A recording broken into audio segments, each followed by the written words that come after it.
we are, y'all.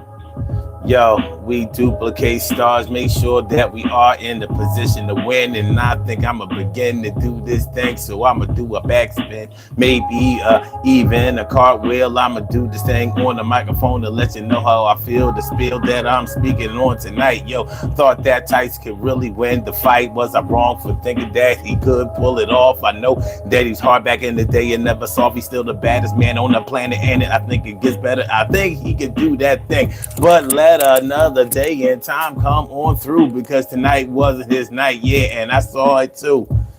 Well, hey man, you win some, you lose some. You know, you win some, you lose some. But tonight on the Urban Therapy with Sun show, haha, just kidding around. Tonight on the Daily Go Getimism show, we are talking about the reason why old heads thought that Tyson could win. The reason why old heads thought that Tyson could win. Hey man, nostalgia is something.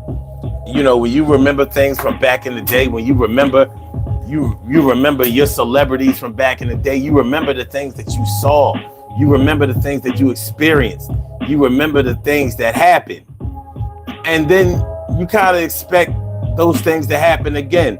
But it's really a lesson. It's really a lesson on the progression of things and being able to pass the torch to somebody. But when things don't happen the way that they're supposed to, in the timeline that they're supposed to, it can throw off your thought process and make you believe that maybe some things that may be past their prime have extended themselves into another dimension. For example, and this is not a good example, or it's not a nice example. Let me put it that way. Like when a child passes away before the parent does. Like the cycle of life has been interrupted. It has been disrupted. It has been, you've cheated. You've cheated. The old are supposed to expire before the young. So when the young expire before the old, you start to rethink or recalibrate what you think old is. So it can be a little confusing sometimes, and it can really throw you off. Some interesting things happened to me today, man. I'm going to share them with y'all. We're going to have some fun tonight. Listen, are we talking about the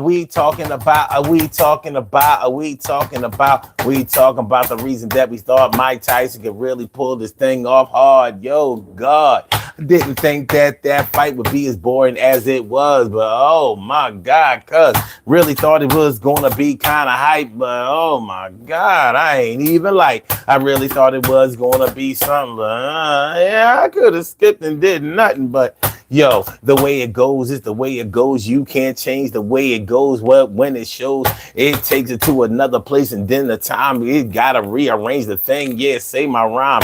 The crime that I committed, I think I shitted on nobody because I'm trying to do this thing. I'm just a hottie that believes in himself from back in the day and thinks that I can do the things the same way. And you sometimes have to learn a lesson when you understand that you don't got the same blessings as you had before when you was a young buck. Yeah, you got to do this thing. Yo, good luck. Yo, you got to keep striving, got to keep trying, got to keep striving. You got to keep driving. Don't let nobody take away your will. You got to tell them how you're doing it and ultimately how you feel. Yo, the skills that I'm going to display. We're going to talk about this thing. Yo, back in the day, and back in the day is right now, because when you move on a few years, the cow is giving up the milk. You're wearing the silk. You are a different cut from cloth ilk. Yeah. All right. Okay, it's the Daily Go Getimism show. I'm your host, Sun 752, aka Omar with the and if you can't say Omar with the well, then you just say Omar with the R. This is the Daily Go Getimism show, all up in your area. I'm feeling like a real man should. I hope y'all feeling like real men and women should also. Tonight we are talking about the reason that old heads thought that Mike Tyson could win. The reason that old heads thought Mike Tyson could win, you know why? Because old heads remember a time when Mike Tyson was almost impossible to beat, and he was taking out all the old heads. Remember when he came into boxing? When he came into boxing, He was clearing out all of the older cats. He was getting rid of them. I don't know. Tyson never fought George Foreman. But George Foreman was a real old head back in the 80s when he made his comeback. But you look at Larry Holmes, you look at Michael Spinks, you look at he fought some other old heads, but he was getting them up out of there. He was getting them on up out of there. He was ushering in the new regime of boxing champions, and he was the youngest heavyweight to ever win heavyweight title of the world. 20 years old, Mike Tyson. You know, the way he used to be bobbing and weaving, and he was getting them out of there quick. This was an 8-round bout with only 2-minute rounds. That's unconventional. That's more like an exhibition match. But this was for a lot of money. I mean, it was for a lot of money. And that stadium was packed. They said it was sold out. And to sell out AT&T Stadium, I think they have that's where the Cowboys play. I think they have like 100,000 seats alone, I believe, something like that.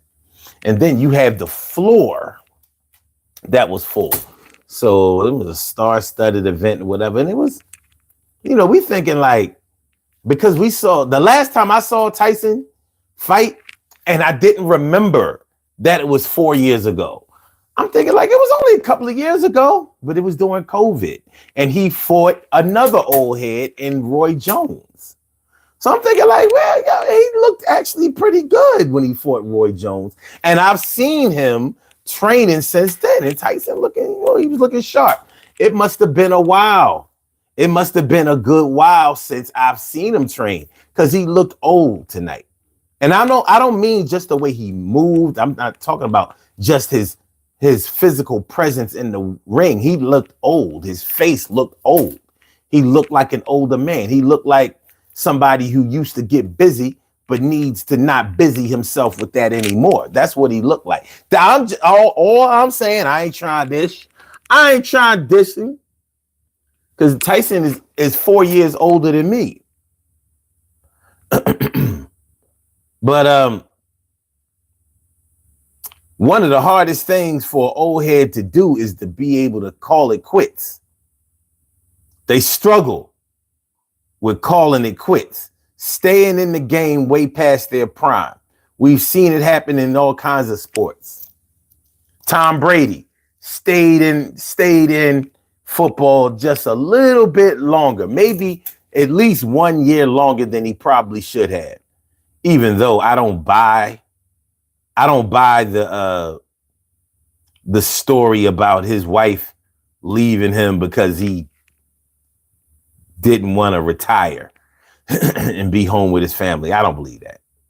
I think Giselle, ain't that his wife's name? The model Giselle. I think she had something else going on. And it was well, look, I'll do this because I know he ain't going to stop playing football. So I'll give him an ultimatum. And when he doesn't accept the ultimatum, then I'll have a reason to bounce because I got somebody else. And that's how that went down.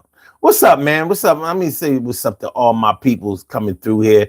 SRT Dom, what's good? And also, am I in the beginning? Let me make sure I'm at the beginning. Okay. T. Carey Wright, morning, noon, and night. It's always great to have my people going directly into your site. What's going on, ma?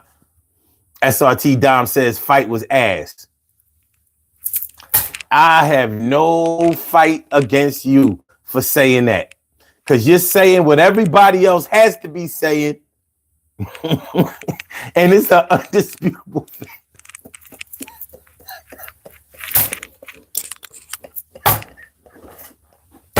They had 2-minute rounds. Those rounds seemed like they was 1 minute, but in a way they seemed like they was way too long.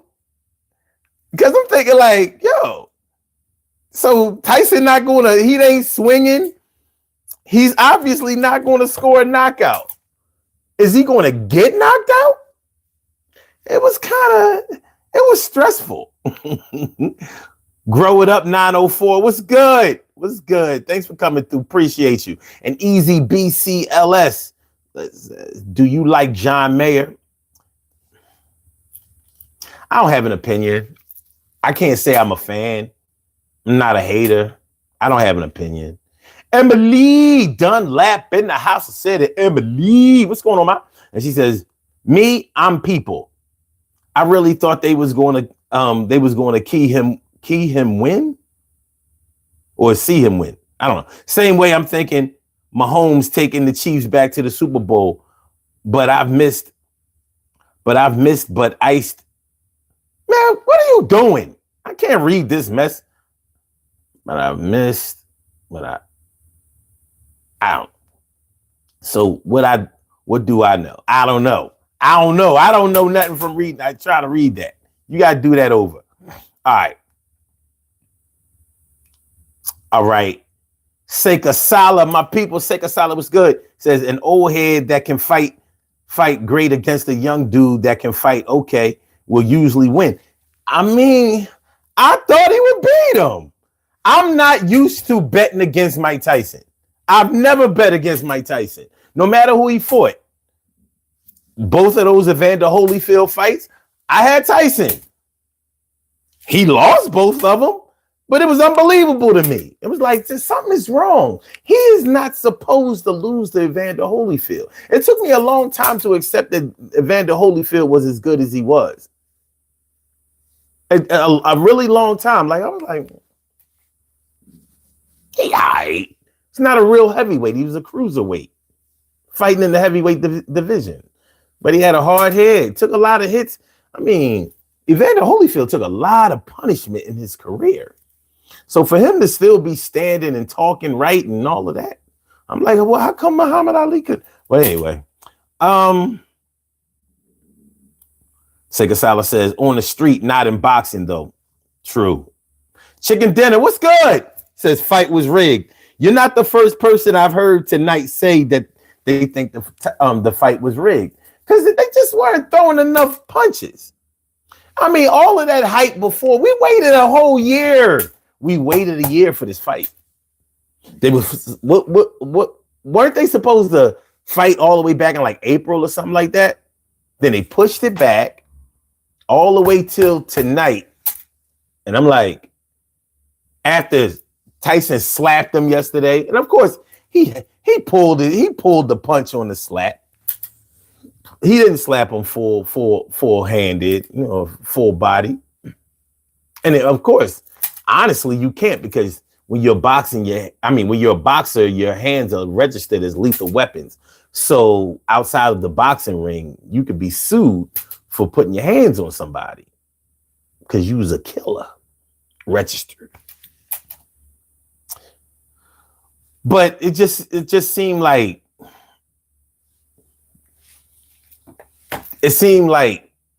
Jake Paul was trying not to go in on him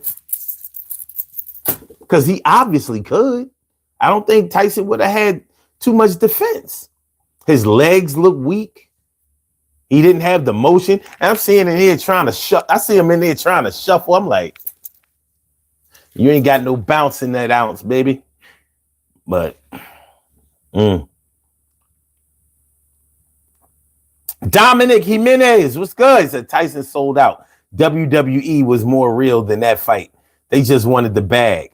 Got 40 million for that. 40 million. Seka Sala says that's why old heads stay carrying a knife or blade. Guilty. Guilty. But it ain't because old heads can't fight. It's just that we don't trust young boys to fight no more. We don't trust these young cats to fight. They don't fight. They shoot. They shoot and they roll on cats. So we like, I knock out one of these young boys, I might not make it home. If I put my hands up against one of these young boys, like you're putting your hands up conventionally, like, all right, I'm about to give it to this young boy.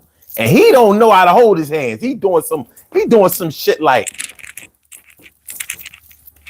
Like, yeah, you got real good defense there. You know, young boys will do some shit like that. Like, yeah, keep your eye on the birdie. And I'm they don't know how to fight. These young cats don't they don't know how to fight.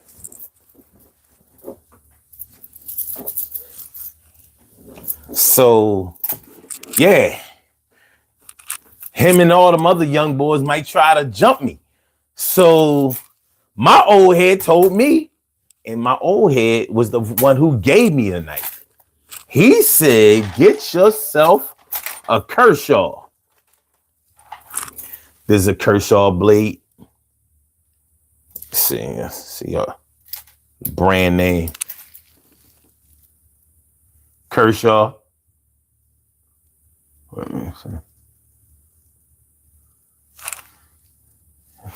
Trying to get it more in focus.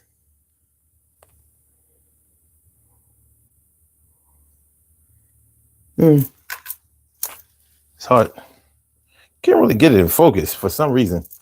But anyway, he said a Kershaw will cut through leather jackets. And my old head, he said, I use my knife for everything. He said, when I go to a restaurant, I use my knife to eat. Like, forget about those steak knives. You use your own. He had me doing that shit.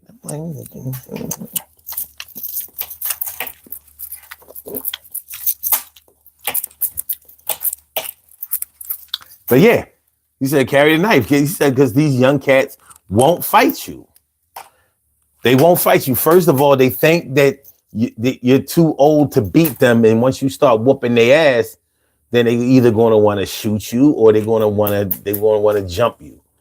So you might have to poke your way out of trouble. You might have to, slice and dice.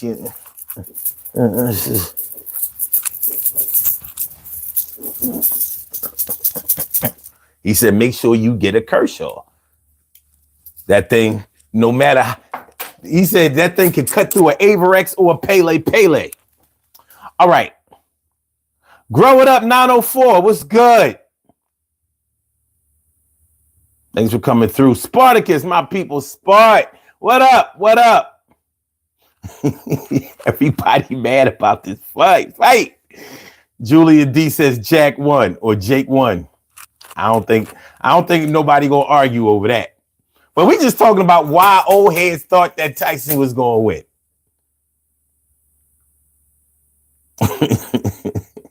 Let's see. I love watching YouTube. Julian D says, is your number 911? No. Shirley Cheryl, the world's most precious and greatest pearl in the world. Shirley Cheryl, the world's most precious and greatest pearl in the world. What's good? And Emily says, had me watching this crap. I've never watched this in my life. Okay. What? Never watched what? A boxing match or Netflix? Speaking of Netflix, I hadn't watched Netflix under my own account. I think I did it my Netflix account like around 2016, 17 or something like that. I was sick of them. I was sick of Netflix.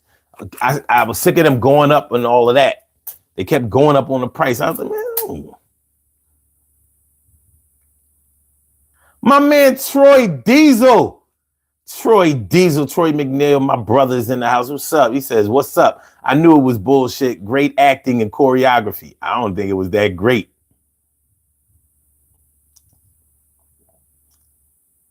I love watching YouTube. Says you've been around that time. I don't know. I'm 54. So Tyson is 58. So he got me by 4 years. Emily says too many typos. I did proofread, but I got sleep in my eyes. I forgive you. And let me see. What's this? Lucius Barbas. Why you looking like the Nation of Islam there, Abdullah? I don't know, man. I don't know. But shout out to the Nation of Islam. Shout out to the Nation of Gods and Earth. Shout out to the Hebrew Israelites. Shout out to the what's that? Nawabis. Wait a minute.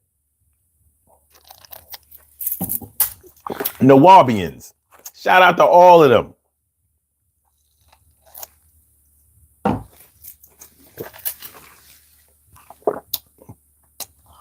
I might not follow him no more, but the teachings are always there.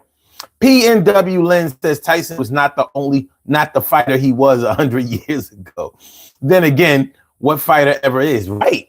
I've never seen a 58-year-old boxer get in there for a real match. Or was this really a match, or was this an exhibition? It ain't like they had on headgear. If you don't have on headgear, it's a real boxing match, ain't it?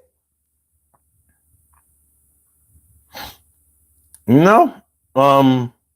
Mr. Sloth says watch too many Cobra Kai shit. I've never even watched that though. Aiden, my man Aiden Klein says, what's good, dog? That fight was a rough one, huh? That fight was hard to watch. It's like watching your dad. Yeah, like Pop is in there. He in there. I want to help Dad out. But you know, Dad signed up for this shit. Don't beat up my dad. You remember a time when your dad would have whooped everybody ass. Your dad might have been the baddest man in the neighborhood.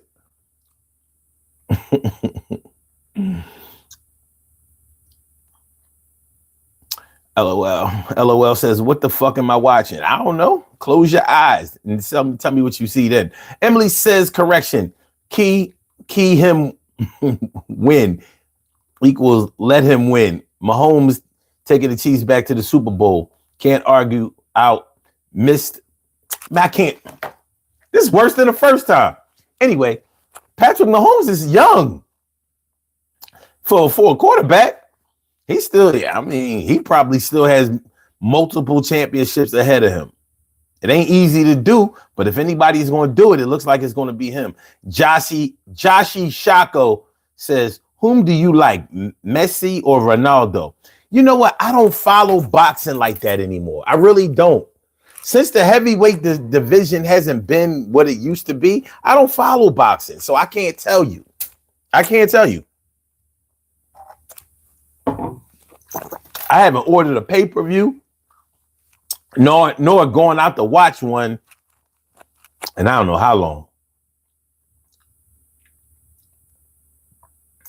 LOL, my guy is a legit ex-convict. I don't know who you talking about, because I'm definitely not that. No. I might not like the law, but I follow that motherfucker. GTA 6 game guy says their wallets won.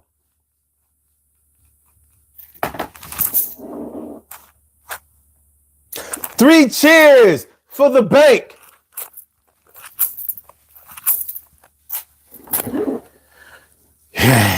I'll tell you, man, this corporate greed is out of control these days. Is it not? Can y'all do me a favor? Please hit the like button. We got 22 people in here for the moment, and we only got 6 likes. I know we can do better than that. Come on, y'all. We can do better than that. Yo, do me a favor. We can, cause I know that. Hold on just a sec. I know that. Hold on. This is I know that. I know that. Hold on.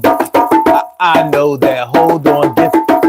I know that we can do it better than 6 likes. That's like dealing with 6 dikes, which means you ain't getting no ass, but you get somebody he'll beat up fast. I know that we gonna last because my class is at the top and we never gonna stop. I won't rob, I won't steal. I'm gonna tell you how I feel. Yo, what the deal is, kids? Yo, do you kill?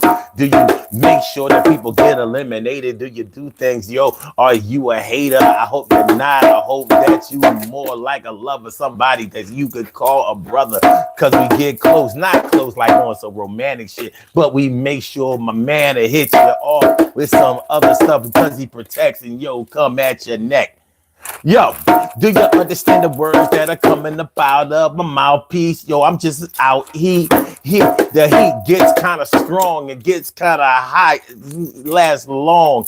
Do you know where we talking about? Do you understand what I'm saying? Where to give a shot? All I want want you to do is hit the like button. All of a sudden, we could do this shit. Podcast Joe Buttons, yo, Buttons not here. We do this thing live and coming through you loud and clear. If you want to call into the show, well, I'm going to give you the numbers in. Yo, here's how it goes. 319-527-6199. That's the number to call. I said a 319-527-6199. Yes, y'all. I said a 319-527-6199. Yeah, get on the line. I said a 319-527-6199. Yeah, get your shine, baby.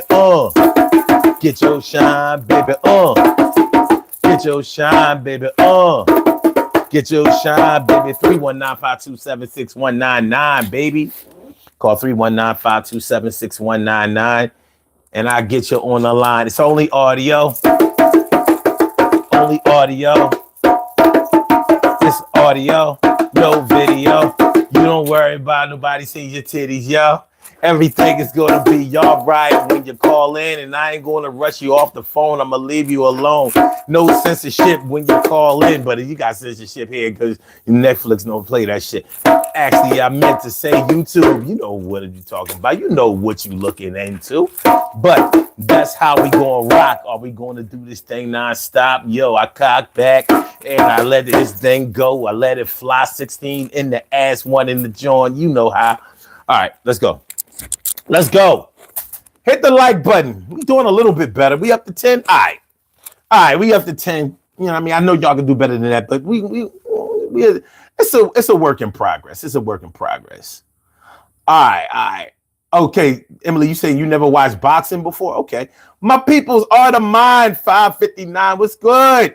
My people say, hey, Sun 752. That was an exhibition. Fight for money. I mean, that's a lot of money for an exhibition. I mean, damn. I mean, that's way more than celebrity boxing be making. And Emily says, I'm a year older than Mike Tyson. Dang, I didn't realize that. Yeah.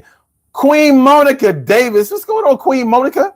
And she says, we used to watch his fights like don't blink, it will be over. Now he was like, can he make it standing? That's what I'm saying. And that's why old heads really thought he could win. Tyson never used to really need more than about 3 or 4 rounds. Whenever he went longer in longer rounds, that really meant that his opponent studied him. And Tyson got weaker as the fight went on. Like he wasn't really used to going 8, 9, 10, 12 rounds. He would normally get him up out of there. First, second, third. You know what I'm saying? He hit you with that uppercut and it'd be like, whoa. Like the people he knocked out, they look knocked out.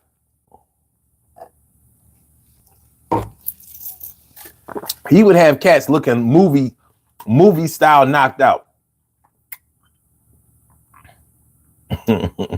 Josh Ishako says, I love you, Grandpa.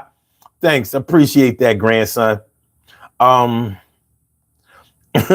says, Tyson looking like Fred Sanford. Yo, to see Mike Tyson looking old, like he looked old. This has to be his last fight. I don't want to see him in the boxing ring doing nothing.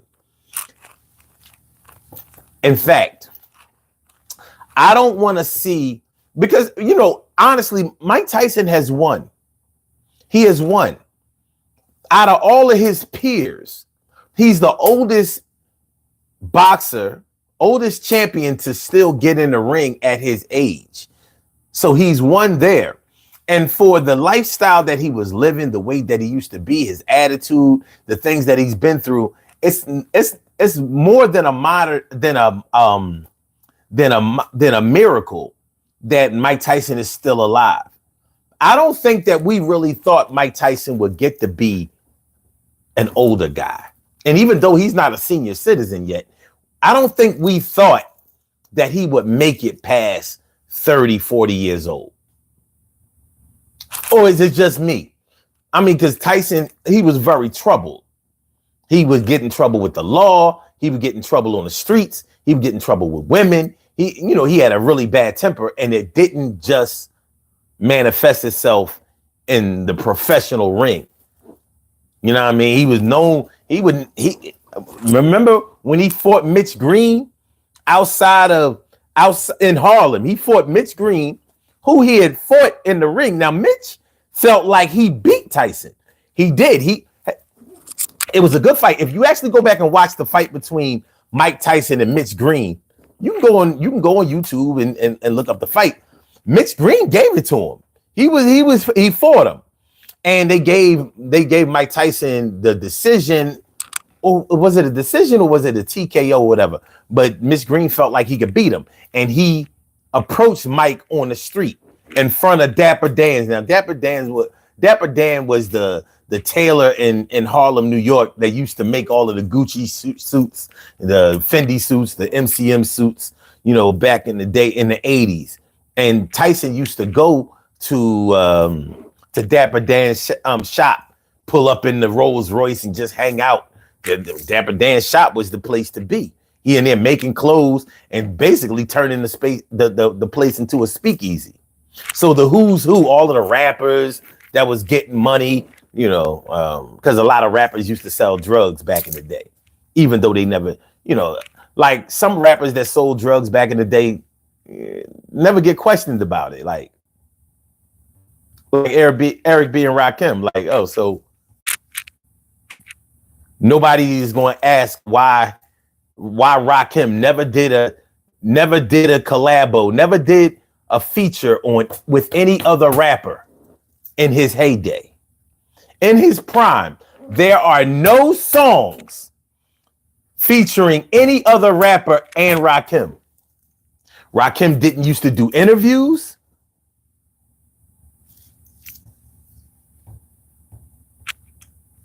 People in New York knew why. Ra was getting money on the streets. It was a fact. I mean, who on their first album could afford all of that stuff that they was displaying? Like, dude, this your first deal. Well, there was a reason for that. And if you look on the back of the Paid in Full album, you see the original 50 Cent on that album. The original 50 Cent that the rapper 50 Cent got his name from is on the back of the Paid in Full album. The original 50 Cent got killed in 1987. And he was just a stick-up kid.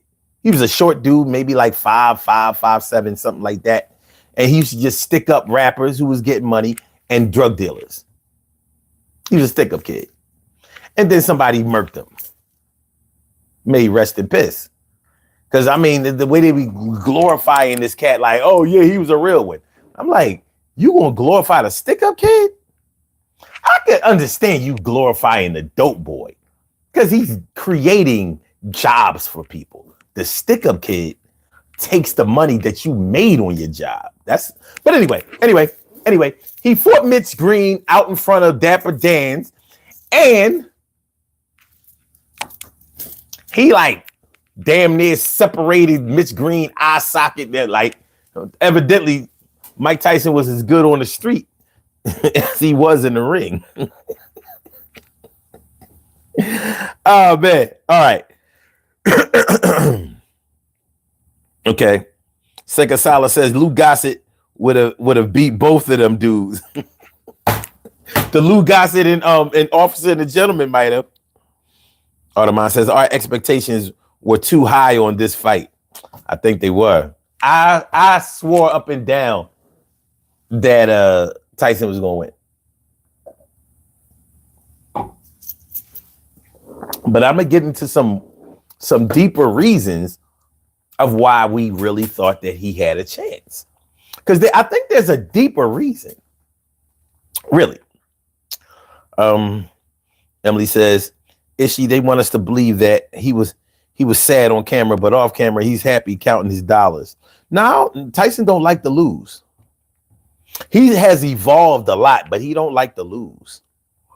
I don't even know. You're replying to Ishi. Ishi is erasing his messages. So I mean his comments. So I don't even know. Sasha says, no like for you. Okay, well, everybody can't be down. No like for you either. All right, Seka Sala says Messi and Ronaldo are football players. Soccer, they're trolling. Oh, okay. Well, got nothing. I still don't know who they are. So, yeah. I only watch American football. Dominic Jimenez says Messi. Okay. Messi, and Ronaldo soccer, not boxing. Okay. But I mean, that doesn't make a difference. I'm not going to sit here and act like I know who they are. But because I was talking about boxing, I thought they were asking about boxers.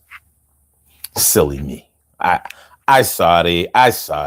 Varshay McDonald, what's going on, my peoples? He says an exhibition boxing match is a non-competitive fight between boxers that focuses on entertainment and audience engagement rather than on determining a winner. Okay. That was just entertainment. I think you have the correct definition, and I think that's what we saw tonight. Emily says, right, Monica, this lasted so long. Mike fights do not last as long as they did tonight. Mike could have took dude out with no problem. We will never know the real reason why he didn't. I don't think he could. But you see how hard it is for us to believe that Mike Tyson just don't have it no more. For us, he will always be the black shiny trunks, the boxing shoes with no socks, and getting all up in your area, dipping, ducking shots, and catching them with one. That's what he'll always be to us. And I guess like for our parents and our grandparents, that's how Joe Louis was. For our parents, that's how Muhammad Ali was. Like, he really was the greatest out the gate. I mean, I honestly believe that. Even Tyson always says Muhammad Ali was the greatest. So, yeah. When your era, okay. Young people of today, who would you say that they think is the best rapper? Who's the greatest rapper? Now, the interesting answer to this question, if there is a right answer, like a lot of people, maybe some young people would say Drake. Maybe some young people would say Kendrick Lamar. What's interesting to me is that both Drake, and Kendrick Lamar are pushing 40. So why would there be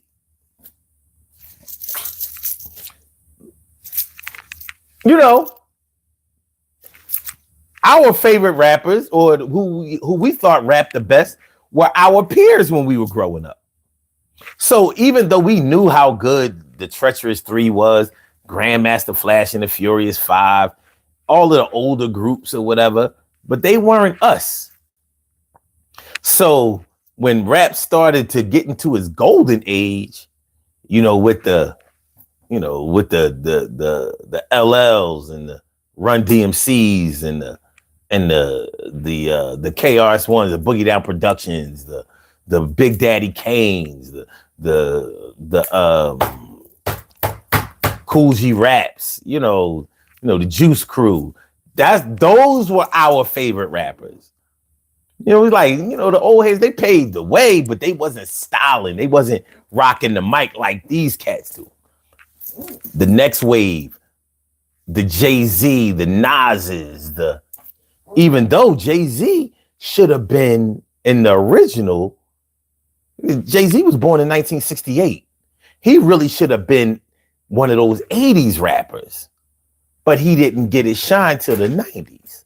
So he was really ahead of his time and behind in the times at the same time. He was ahead of his time because he was behind in the times. It's kind of weird.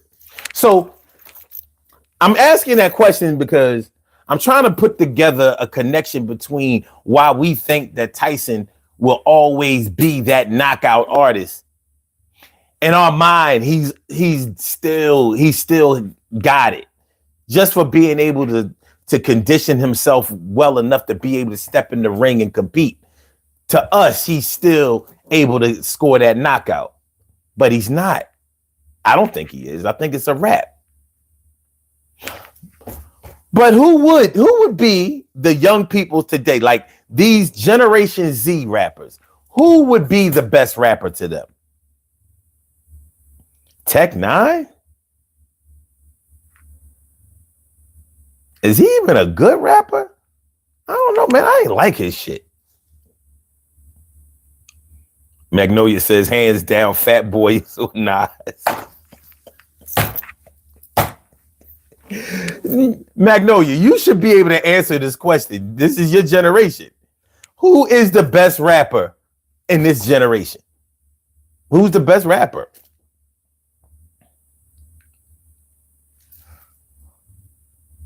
Varshay says Jay-Z, but modern day Kendrick. And I'm like, well, how is Kendrick the best rapper of today when Kendrick, how old is Kendrick Lamar? Because Kendrick Lamar ain't young. Like, he's playing out of position.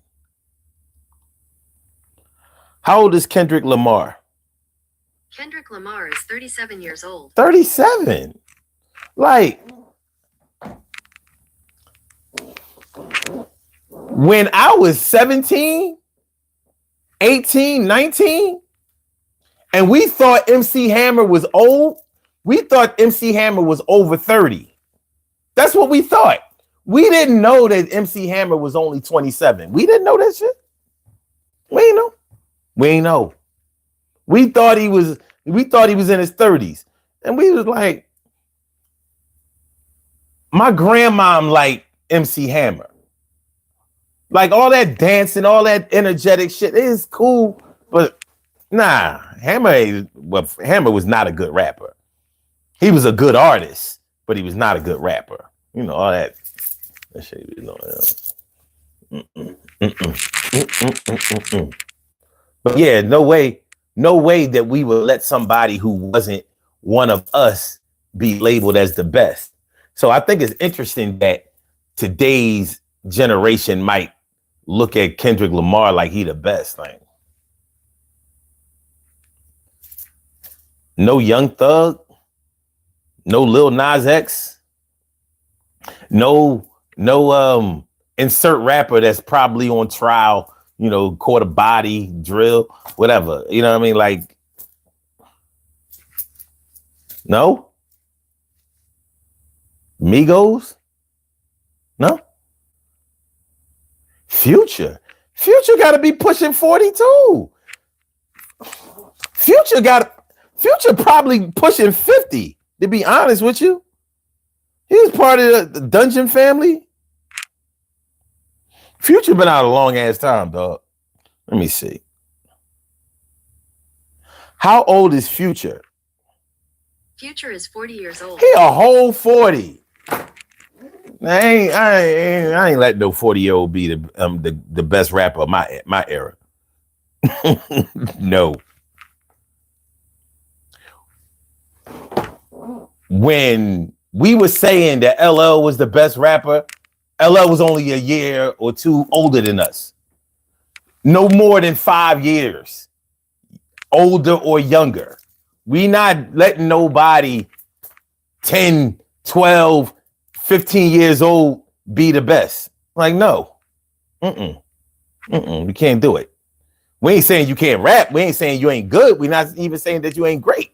But you can't be the best for my era. I'm sorry.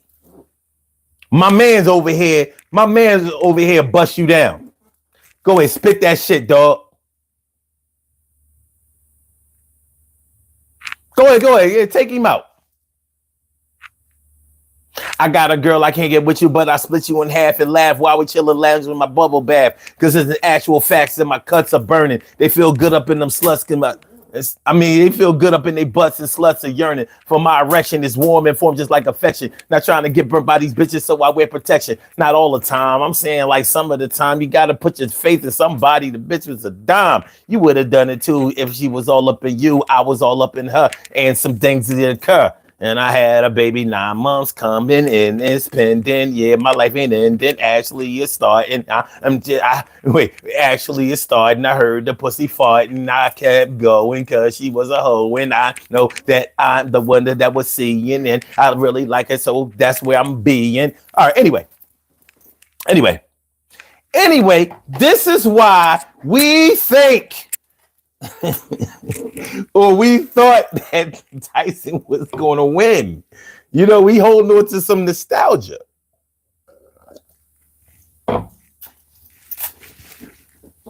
Maybe a lot of it.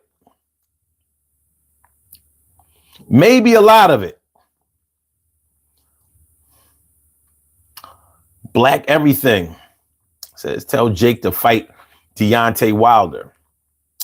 How do you think he would do? I mean, they're nowhere near the same weight class.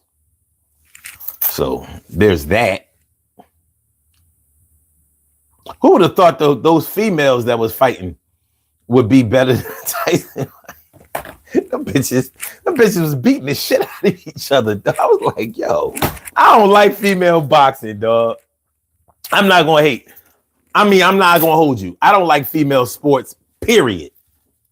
But boxing, man, I don't like to see women hitting each other.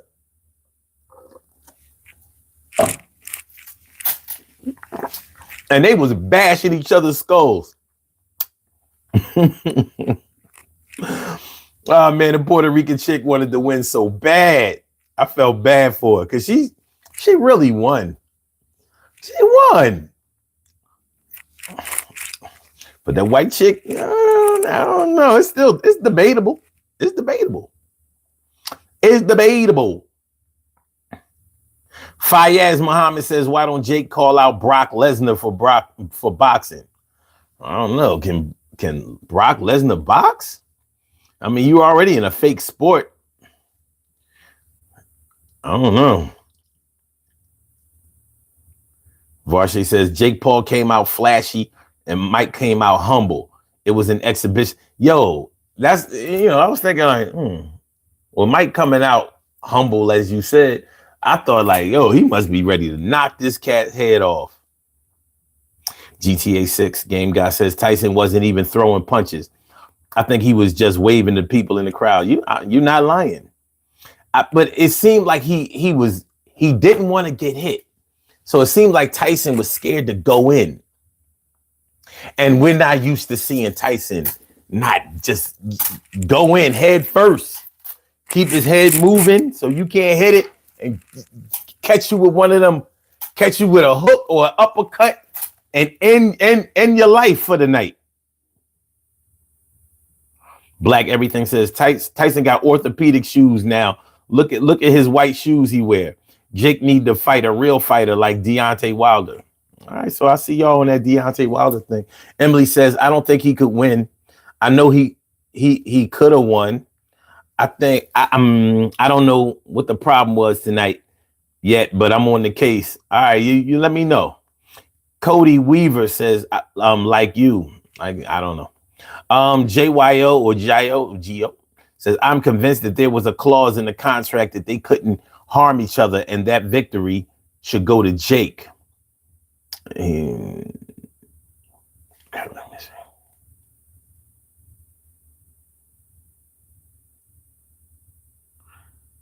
And he also says, hold on.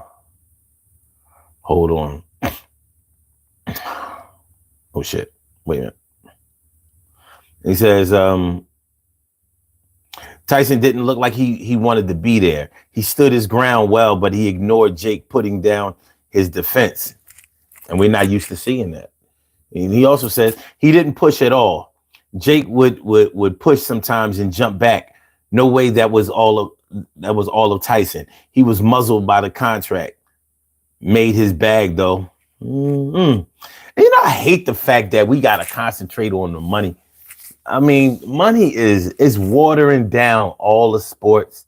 It's watering down all the politics. It's watering down all of the fun and the important areas of our lives because it's all about how much is either being made or not made. And because there's so much money involved, it is killing the authenticity of certain things. Boxing is a gladiator sport.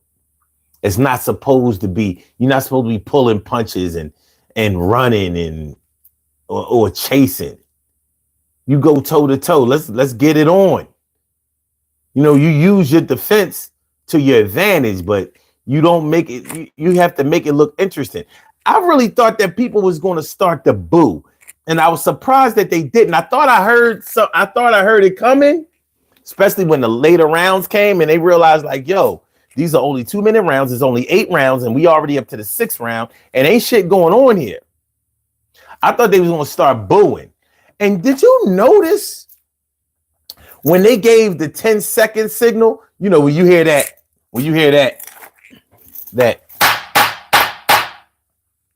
which lets you know that is only 10 seconds left in the round, you notice they didn't even think about hitting each other during that time. Normally in a boxing match, when you hear that, that's when you say, all right, let me get this round over with. Boop, boop, boop, boop, boop, boop. Tyson was known for hitting people after the bell. He was like 10 seconds. You saw him do that little shuffle. I'm like, what the hell? The hell?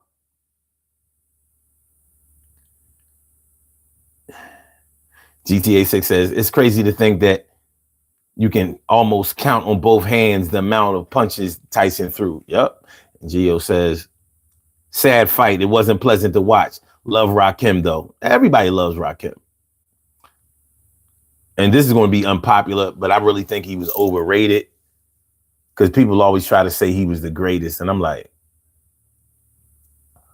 I don't know. To me, that's just so disrespectful to other cats that sold more records, did more, and gave more to the culture. One thing you cannot say about Rakim is that he gave to the culture. He didn't. He was in the background. He didn't do interviews. He didn't do events. He didn't do appearances. He wasn't there. He was there and he wasn't there. That's probably the reason he never went platinum. He went gold, but he never went platinum. So I'm like,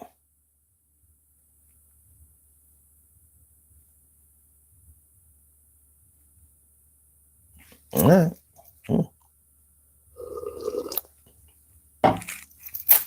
I'm not saying that he wasn't great, but people talk about Rakim like hip hop was never the same after he came into the game. I'm like,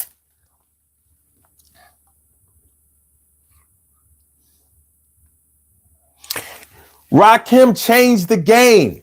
I'm like, change what game? Like, I was there. He didn't change the game. He added something to the game, but to change the game means that when you came in, everybody started doing what you were doing. I'm like, well, name some people who was doing what Rakim was doing. They tried to do it, but they couldn't. I'm like, he brought some different material, but his rhyme patterns weren't hard to do.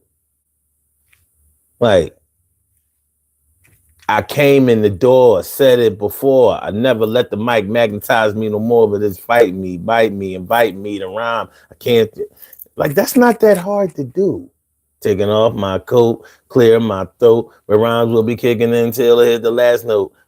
I'm like, he brought a different style. Now, I'm not disputing that.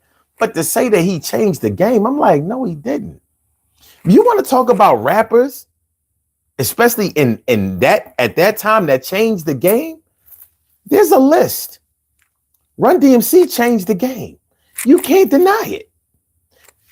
They changed the way beats were done because there were no songs like Sucker MCs before Run DMC came out. That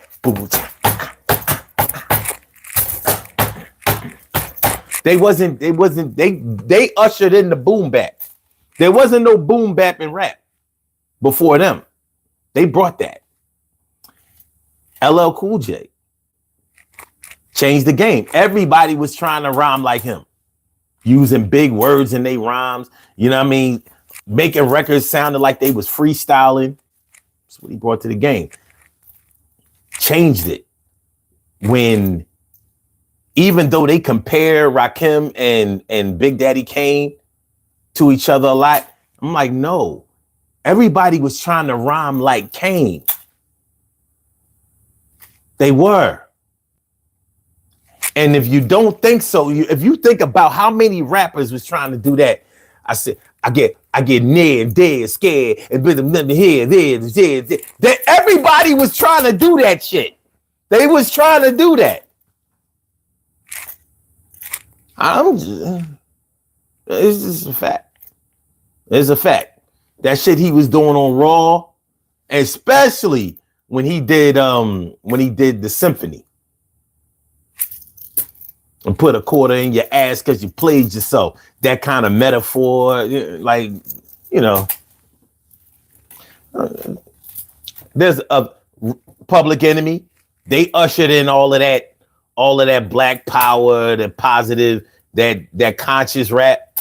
They ushered that in. Now people want to say no because Grandmaster Flash and the Furious 5 did the Message all the way back in 81. Yeah, you're right. But they didn't change the game because everybody wasn't doing it. They did it and they was doing it, but everybody wasn't doing it. When Public Enemy came and mushed that shit in your face. Yeah, cats was doing that.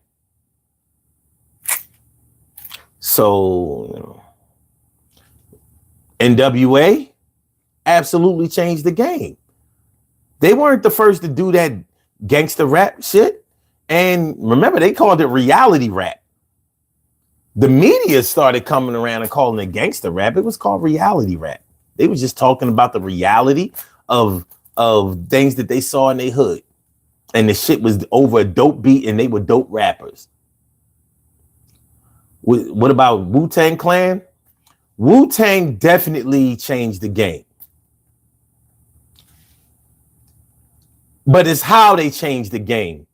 But I can't get the Wu-Tang because Wu-Tang didn't come in till 92, 93. So we can't talk about them yet. When we talking about rap's golden era, we talking about 86, 87, 88, 89. Like I would say from 86 to 1990 or maybe up to 92. Wu-Tang, Nas, and all of them came later. So we ain't getting into them yet. But yeah. And I'm not sure if Wu-Tang, if everybody was trying to do what the Wu-Tang was doing, besides getting money and having 50 niggas on stage. All right. Damn, man. Y'all, I'm so far down the comments. I need to chill. All right.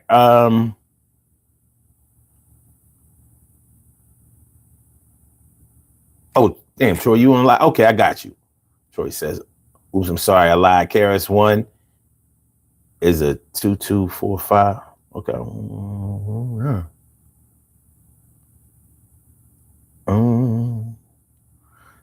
You said, Brian Carter says, Tyson was never the same after he went to jail. I mean, if you really think about it, he got knocked out before he went to jail. So...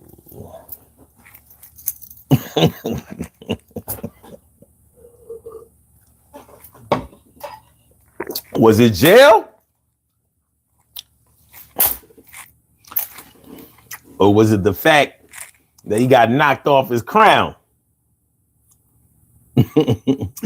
Oh man, Dr. Snorkel says, are those your real teeth? Well, I'll tell you one thing. If I was to get false teeth, I would probably get them with no spaces. If I was to do it, I wouldn't do it, but if I was to do it, I would probably go for the more perfect look and not missing a side tooth on both sides. But I would brush them and keep them as white as mine are, because I believe in dental hygiene. Stacy White, what's good? How you feeling, man? Good to see me some you. And shout out to my man Brian Carter. What's good? Joseph Webster says 50 Cent said in a song, I'm a hustler, that 86 to 96, the game went from sugar to shit. Well, I think he's wrong, because 86 was a very, very good hip hop year. You know what songs came out in 86? That's when Biz Markie came out. Doom, doom, doom, doom, doom, doom, doom, doom, doom, doom, doom, doom, doom, doom. Doom doom doom doom doom doom doom doom doom doom doom doom doom doom. You know,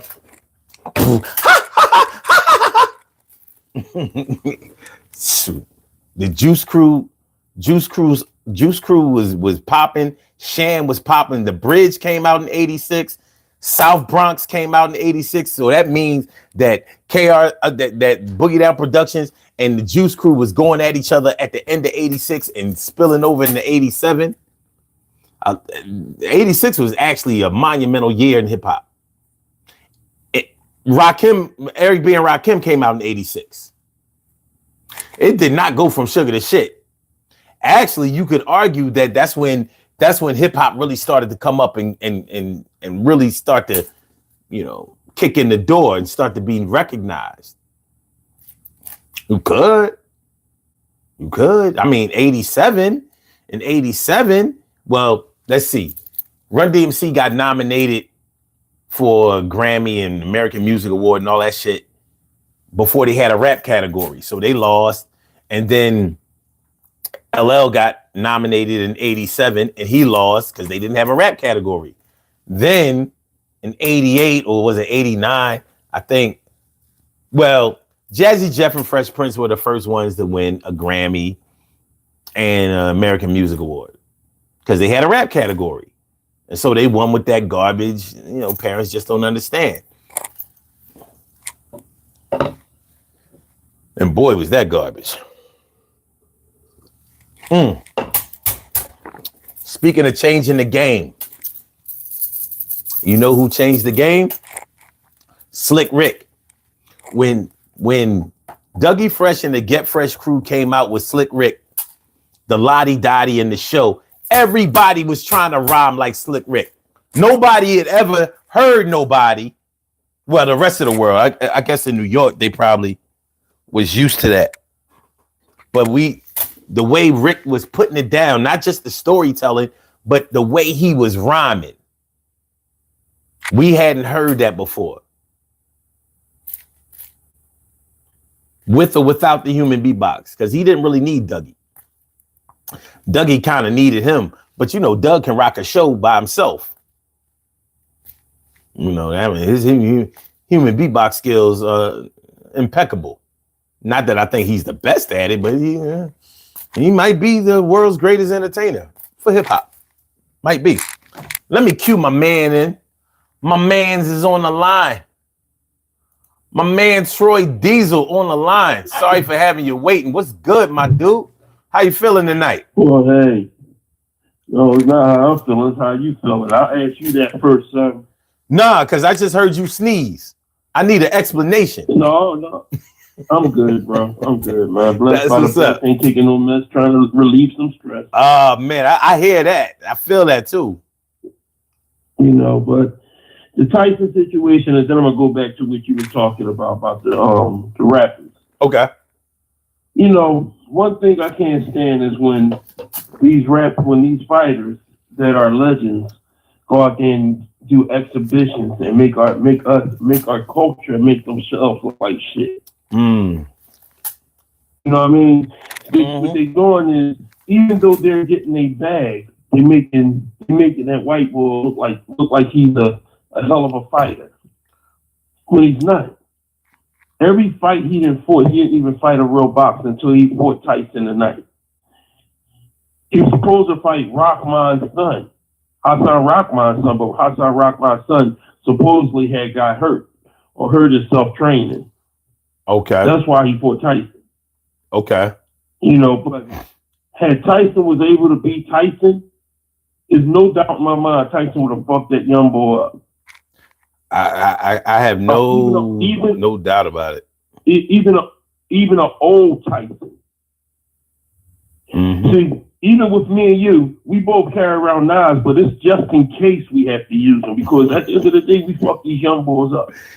That, like I said, they can't fight, and so they resent people who fight. Time and era where we come from a different time and era where we was taught to take an ass whooping and give an ass whooping. Mm-hmm. And even after we give that ass whooping, we go and play football together and be friends later on. These days, they take an ass whooping and you got to kill them or you got to stomp, like I told you the other day, got to stomp their neck and crack their spinal column or do something to really hurt them where they can't come back at all.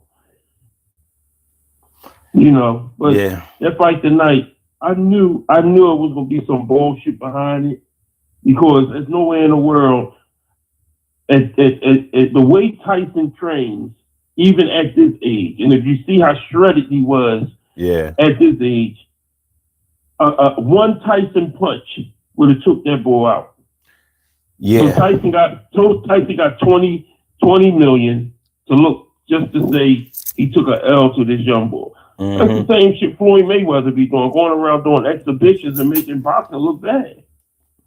You would never say Muhammad Ali going around doing exhibitions, or Larry Holmes, or Sugar Ray Leonard. Mm-hmm. You know what I mean? Yeah. When Sugar Ray Leonard lost his last fight, he got his ass beat. He did. You know what I mean? So at the end of the day, if you want to take on being a boxer, when it's done, it's done. But if you want to get back there and ready to fight, then fight, motherfucker. Don't get in there and act like a bitch because you need the money or you're trying to get the bag. Get the money while you whooping some ass. Mm-hmm.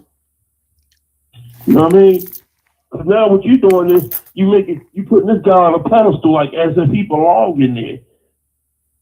And he don't belong. He don't belong in boxing. He's an influencer. He comes from YouTube and you making this guy look like he's relevant. Mm-hmm. He's not relevant. He's not. And that's the thing that fucks me up about these boys. It's like me going on YouTube talking about back in the day I played high school football. And then I go play semi-pro and I'm whooping people's ass. I say, well, let me get on a regular NFL team now. As soon as I get on the field, they sit up here and they take it easy on me. Oh, no, don't hit me real hard, y'all. Mm-hmm. And that's exactly how that shit is, man. You can't do that, man. If you want to box Tyson, box. There's no fucking loopholes or I can't, it's going to be no, boxing is 12 rounds. 12 rounds, 12, what is it, 3 rounds? 3 rounds, right? It used to be 15. When we was kids, it was 15. Then they rolled it back to 12, then 10. It was like 10 rounds. What is 10 rounds? You know what I mean? They used to fight forever. The fights was long. But and another thing, let me elaborate on what you was just talking about, sir. Go ahead. It's like this. Today, even though Kendrick Lamar is 37, from the time he started rapping until today, when he went through that beef with, and let's just make this perfectly clear. If you're not writing your own rhymes, you are not a rapper. Okay. If you're not Drake, you're not a rapper. You're an entertainer. If somebody's writing your raps, you're an entertainer. It's just like if I'm a comedian and I'm writing my own comedy, I'm a comedian, you're a comedian. We write our own jokes. We know as you get bigger, you know, you got so much shit on your plate, you get a team of comedians to help you write. But in the beginning stages, you are writing your own, they give you the premise and you write around that premise. And if you're not writing your own raps, because when you write your own raps, you're talking about your own experiences. Like Dr. Dre, he's a producer. He's not a rapper. Henceforth, that's why Dr. Dre wrote Still Dre for him and Snoop. Every rhyme that Dr. Dre wrote was a ghostwriting rhyme, and majority of them came from Ice Cube.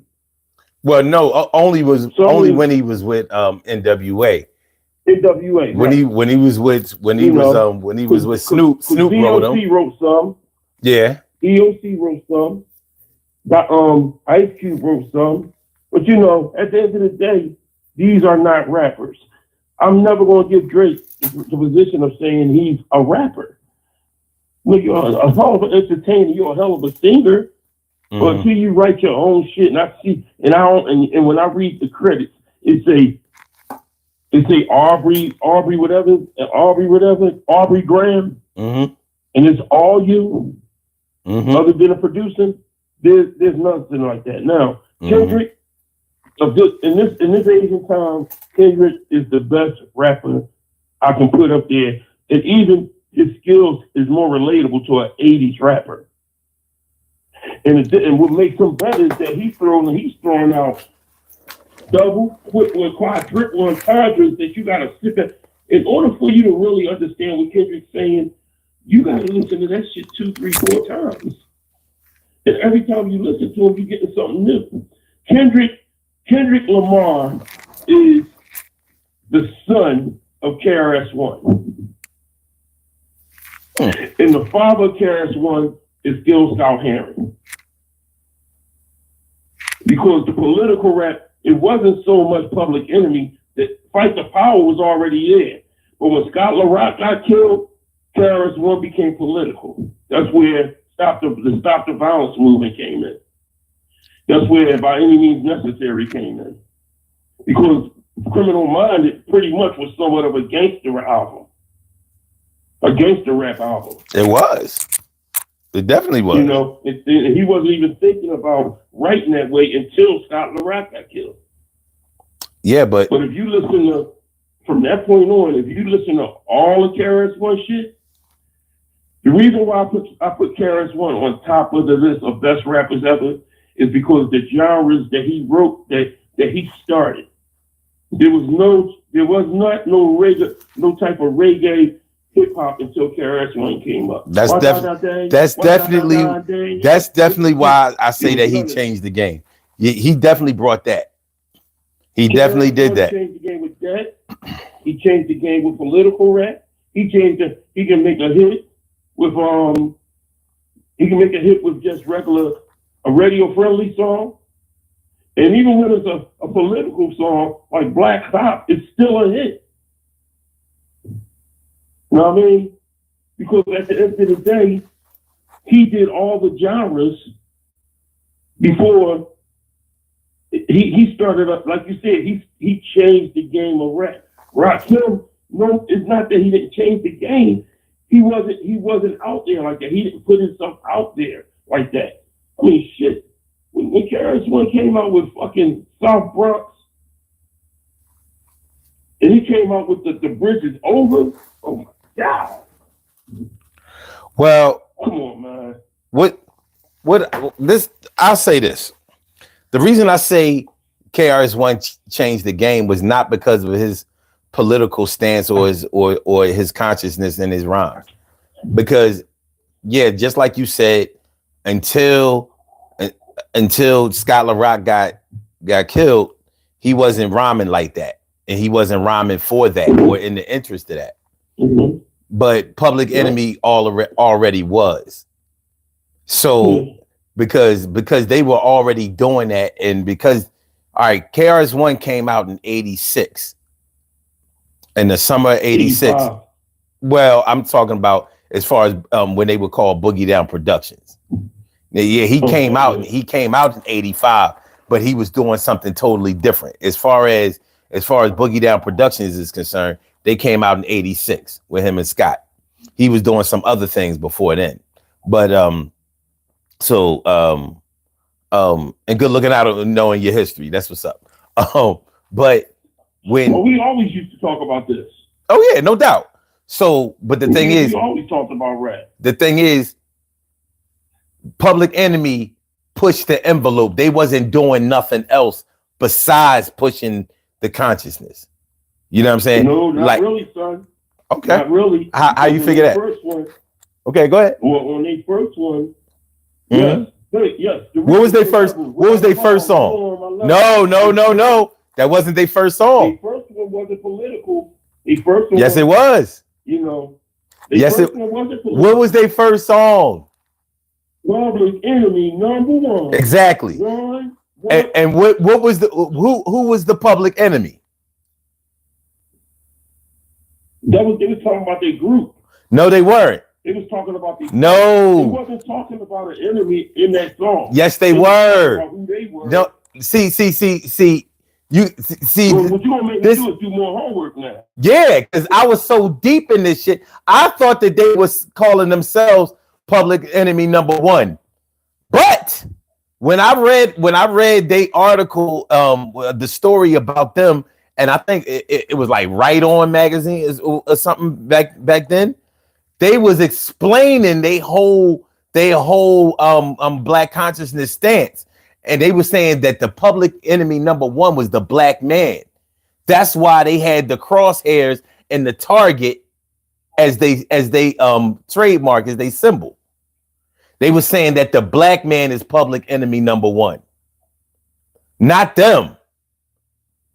So that was just their way of putting themselves out there. They was already talking. They was talking about. What about the song? Hold on. What about the song Too Much Posse? Mm-hmm. By Flavor Flav. Mm-hmm. What about the song Time Bomb? Wait. Time Bomb was on the second album. Wait a minute. Time Bomb was on the second album. Wait. Time Bomb. That's on their first one. Okay. Wait a minute. On their first one. All right. My Uzi weighs a ton. First one. The Uzi was their mouth. So and the bullets were their lyrics. Right. So they were saying that the black man's gun is his mouth and his bullets are the words that he speaks, and they cause a lot of chaos. And that's what causes them, to be eliminated or locked up and all of that kind of stuff. So Public Enemy was on it from the gate. A lot of people just didn't know because they didn't really chart like that until Rebel Without a Pause. But even Rebel Without a Pause, if you listen, see, Chuck D was so skilled with his lyrical style that he was putting he was doing what Rakim was doing. Like, you know how Rakim was putting the lessons in the lyrics, and people didn't know what he was talking about. Chuck was doing the same thing with black consciousness. We didn't know what he was talking about, but he was conscious from the gate. And they was already had the S1Ws, which is really the same thing as the Fruit of Islam. They was already doing that. So KRS-One actually copied Public Enemy, but he did it a different way. They were out before we got production and wait a minute, you breaking up. You're breaking up. I don't know what's going on with you. They were out before. Scholar Rock and KRS-One was out before Public Enemy. I know they came out. They came out in '86. I said Public Enemy. They came out before them. Now the changing of the change from Scott LaRock and Criminal Minded, along with KRS-One, switched over to Boogie Out Production when Scott LaRock got murdered, and D Nice took over, because Scott LaRock got murdered trying to protect D Nice from going through. I do know that, but listen. Let's do this. So let's do this in a way that anybody listening can understand. Now, the proof that Boogie Down Productions, KRS-One came out in '85. I'll give you that. But Boogie Down Productions came out in '86. So if we talk about Boogie Down Productions, you know that they came out in '86 because what did they say at the end of South Bronx? Fresh for '86. You suckers. You're right. What did they do in '87 after the bridge is over? Fresh for '87. What did they do after I'm still number one, fresh for 88. So they came out in 86 with South Bronx. That was and it makes sense that they came out in 86 with South Bronx because the bridge came out in the summer of 86. So they came out as an answer record to Shan, even though that's not what they wanted to do. But that was the way they was going to get signed and all of that. But anyway, only thing I'm saying is, when you talk about rappers who changed the game, for me, I can't say that you changed the game unless the game starts to do what you were doing.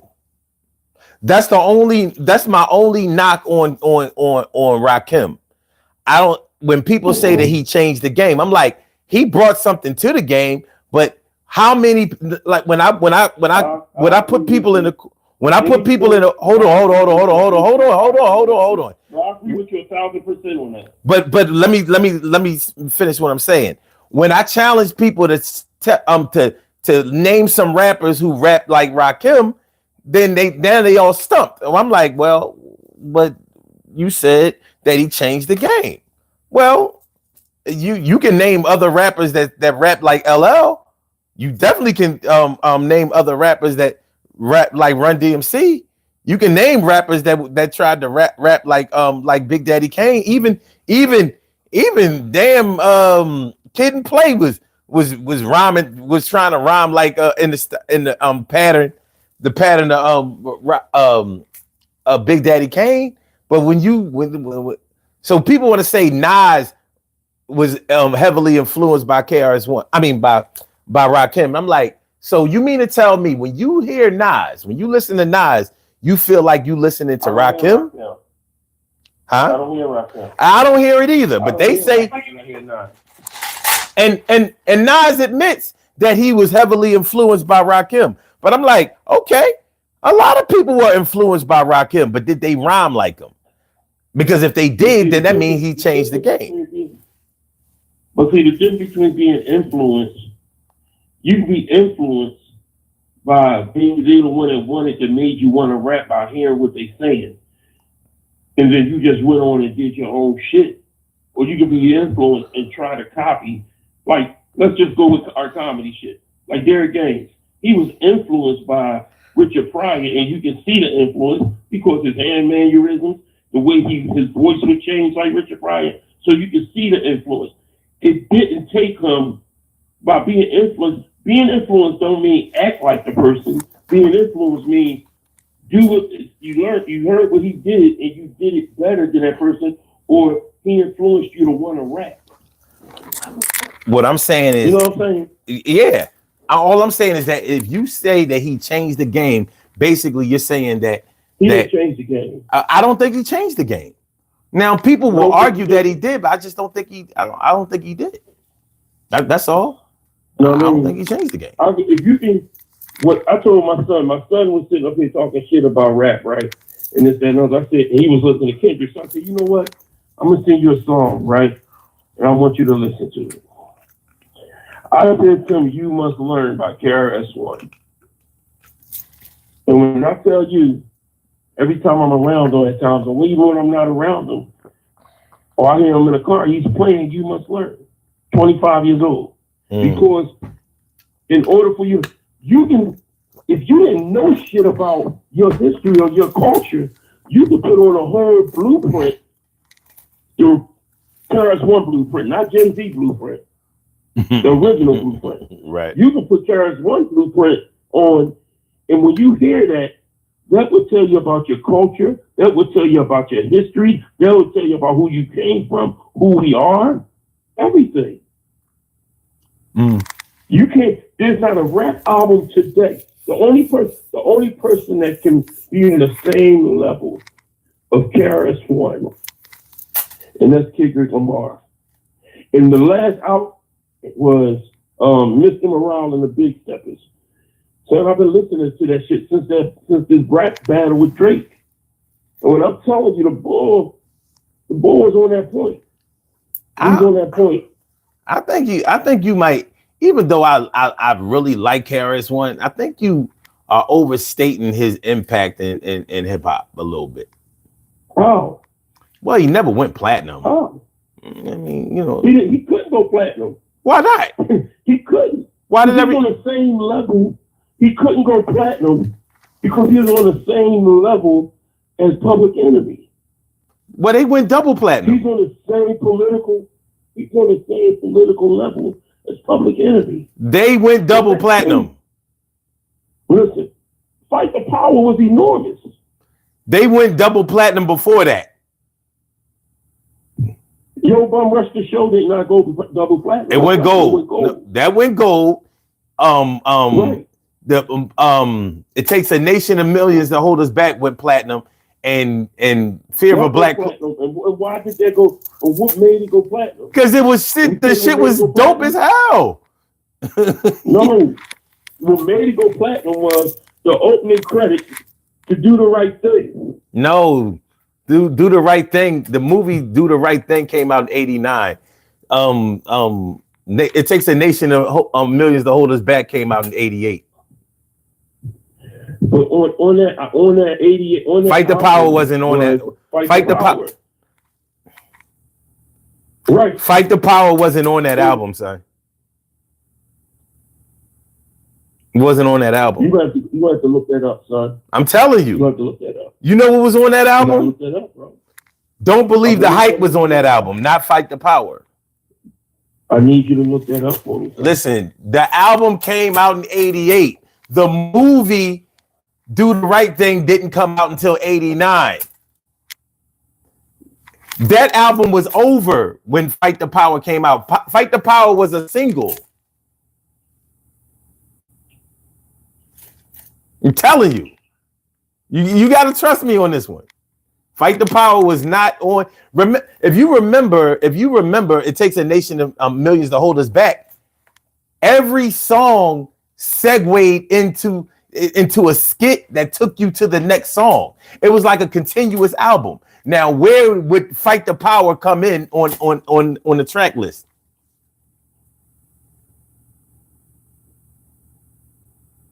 Come on, man. This was our high school graduation year. You can't be forgetting this kind of shit.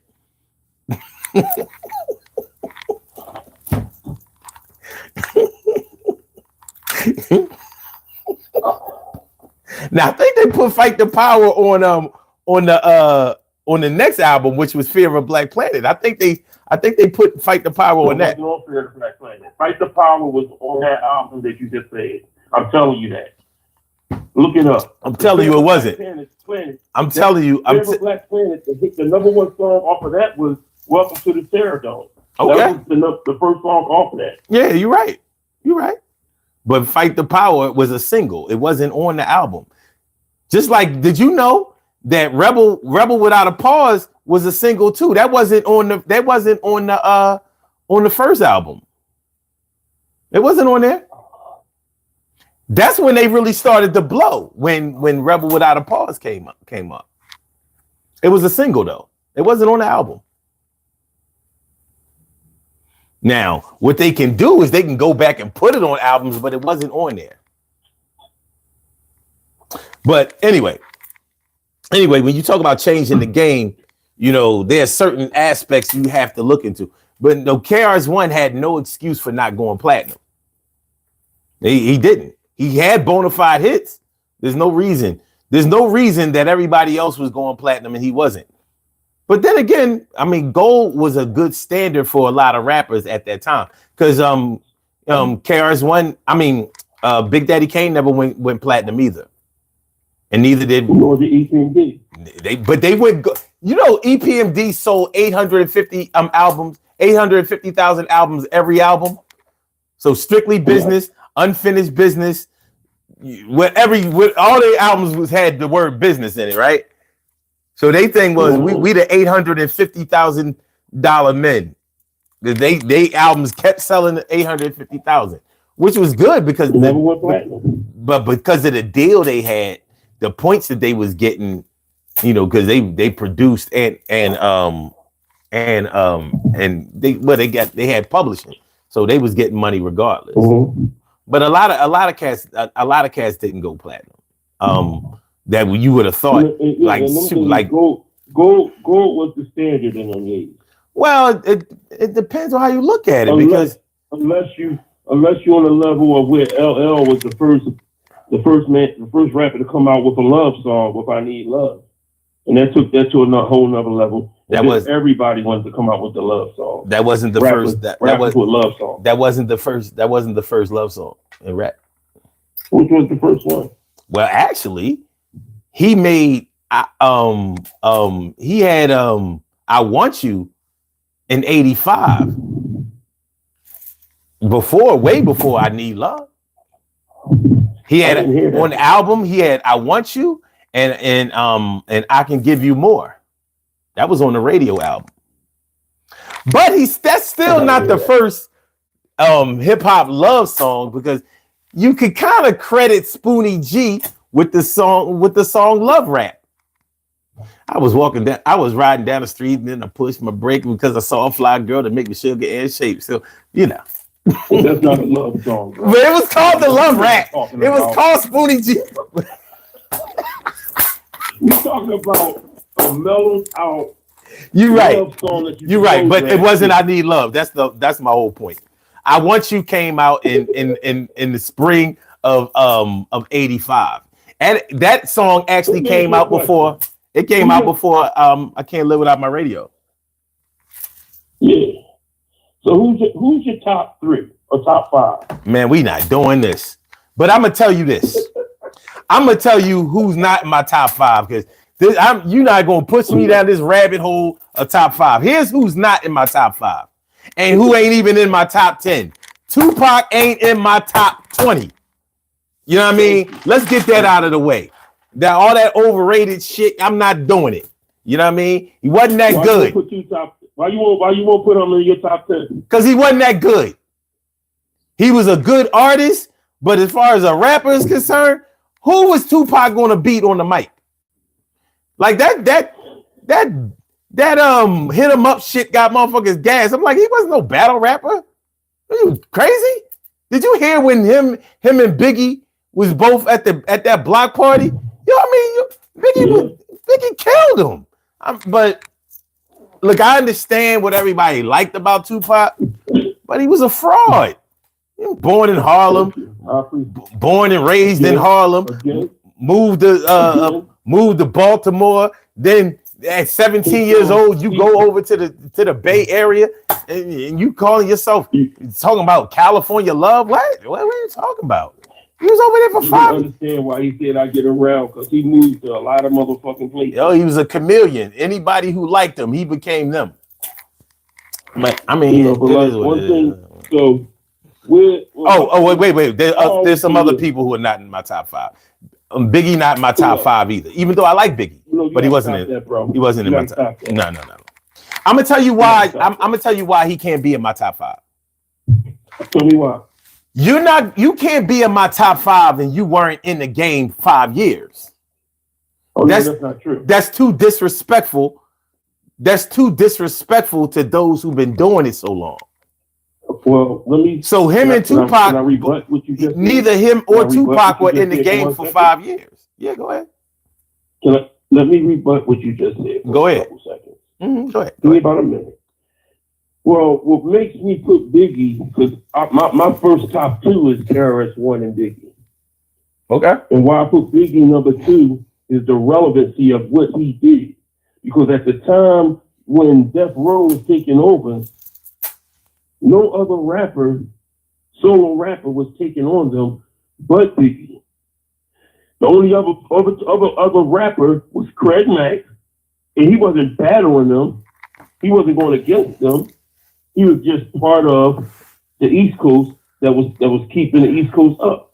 And Wu-Tang, that's the whole nucleus of who the East Coast was when Death Row came out. When the Chronic came out and Doggy Style came out, it shut the East Coast down. But the relevancy stayed in that. Now, what Biggie didn't just write for himself. Biggie wrote for Little Kim. He wrote for all of Junior Mafia. And he wrote for Diddy. So every platinum album that came out around that time came from him. Mm-hmm. So the relevancy of what Biggie did and the fact that the metaphors and the entendres that he kicked out there was nobody at that time. That's why Jay-Z is good at what he's doing now, because of not just Biggie, but Big L too. Big L and Biggie is what brought Jay-Z to the point. Because Jay-Z used to rap like Twister, remember? He rapped like anybody who was hot in any era. There you go. And at that time, Twister was hot. No, he was rhyming like Fushnikins and Das Effects. That's who he was rhyming like. So he was rhyming like that. And at the end of the day, like you said, but Biggie and Big L was on a whole different fucking level. A whole different level. You can't say like with Jay-Z rap now, or with Jay-Z rap when State Property came, you could hear nothing but Philly in his voice. You can hear nothing but him. Yeah, when he went to Philly, he was still hot. He was hot before he came to Philly. Was hot already, but even with the dead presidents and shit and all that shit right there, Jay-Z, my first top two is KRS-One and Biggie. Okay. And I just give it to them off of the relevancy and the importance of the culture and what they did for rap music. Okay. Now I have to dispute everything you said about Biggie, because the East Coast was never dead. The East Coast was just pissed off. Well, particularly New York was pissed off because they wasn't the only game in town no more. That's all they was mad about. There was still people who were charting from New York. Like at the same time, historians try to make it seem like when the West Coast came, they just kicked in the door and took over everything and nobody else could sell no records. I'm like, word? Well, at the same time that the West Coast was doing their thing, you gotta remember, Snoop didn't drop his album Doggy Style until late 1993. Late 1993. He came out with Dre in 91. 187 on the Undercover Cop. What was that? What was that? Deep Cover. Deep Cover. Cover. Yeah. And 92, the Chronic dropped. But at the same time that the Chronic was out, DITC was doing their thing. The Digging in the Crates crew. Diamond D was definitely charting. Fucking Nice and Smooth, they was doing their thing. Black Sheep was doing their thing. Tribe Called Quest. Numbers like that.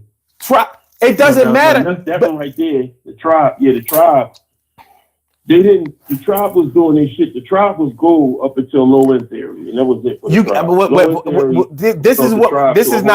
This is not what we're gonna do. I'm not gonna base everything on strictly album sales, because that's not fair. Because if we do that, wait. I'm saying if you talk about, if you have to mix a whole lot of other things in. If we only do album sales, then cats like Young MC and JJ Fad are going to win.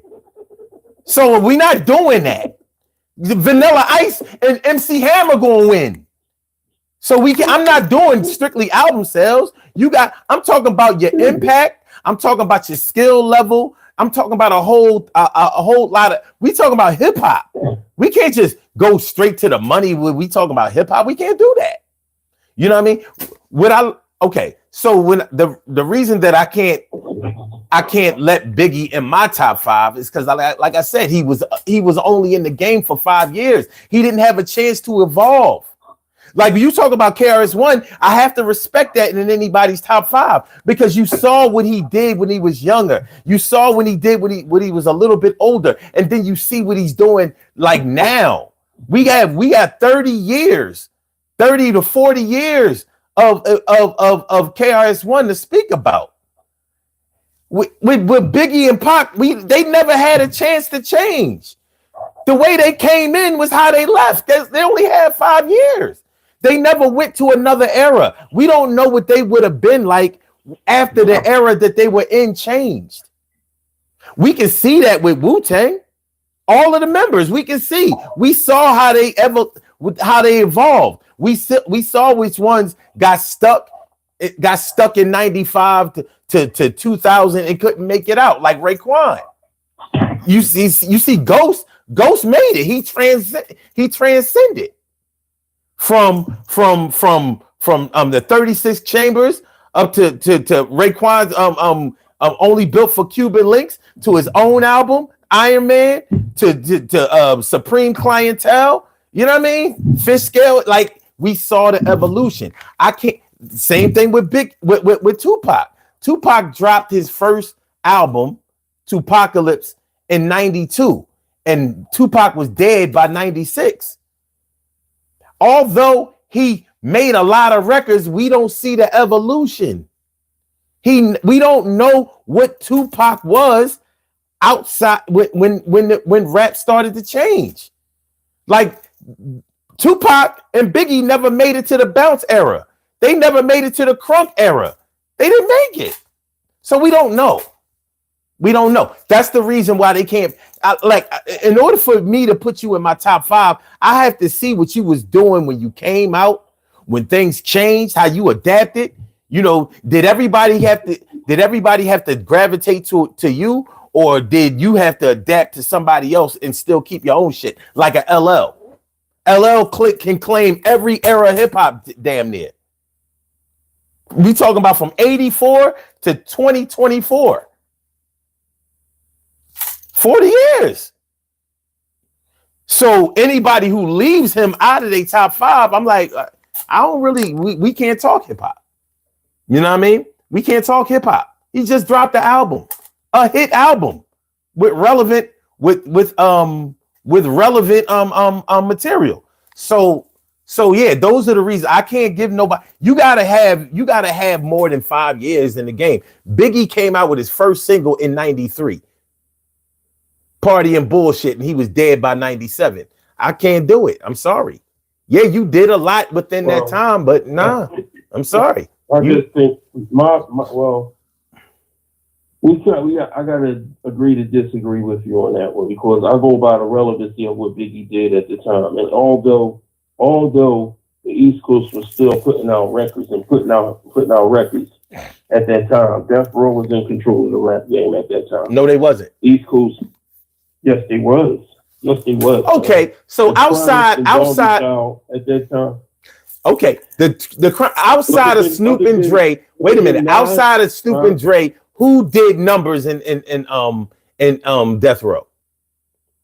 Well, I think the West Coast period. We talking about we got NWA, you got Ice Cube. Even though he came to the East Coast, he still was a West Coast rapper. Absolutely a West Coast rapper. Absolutely a West Coast rapper. He's not anything else. Right. So you got Ice Cube that was doing numbers, still there, and then you got when the Chronic came out, that just knocked the shit out the water. And I can't stand that bullshit. That how they took, I don't even like Death Row. But then you turn back around, and then when Doggy Style came out, that was all that you heard about. That was all between Death Row and Bad Boy. That's all you heard about.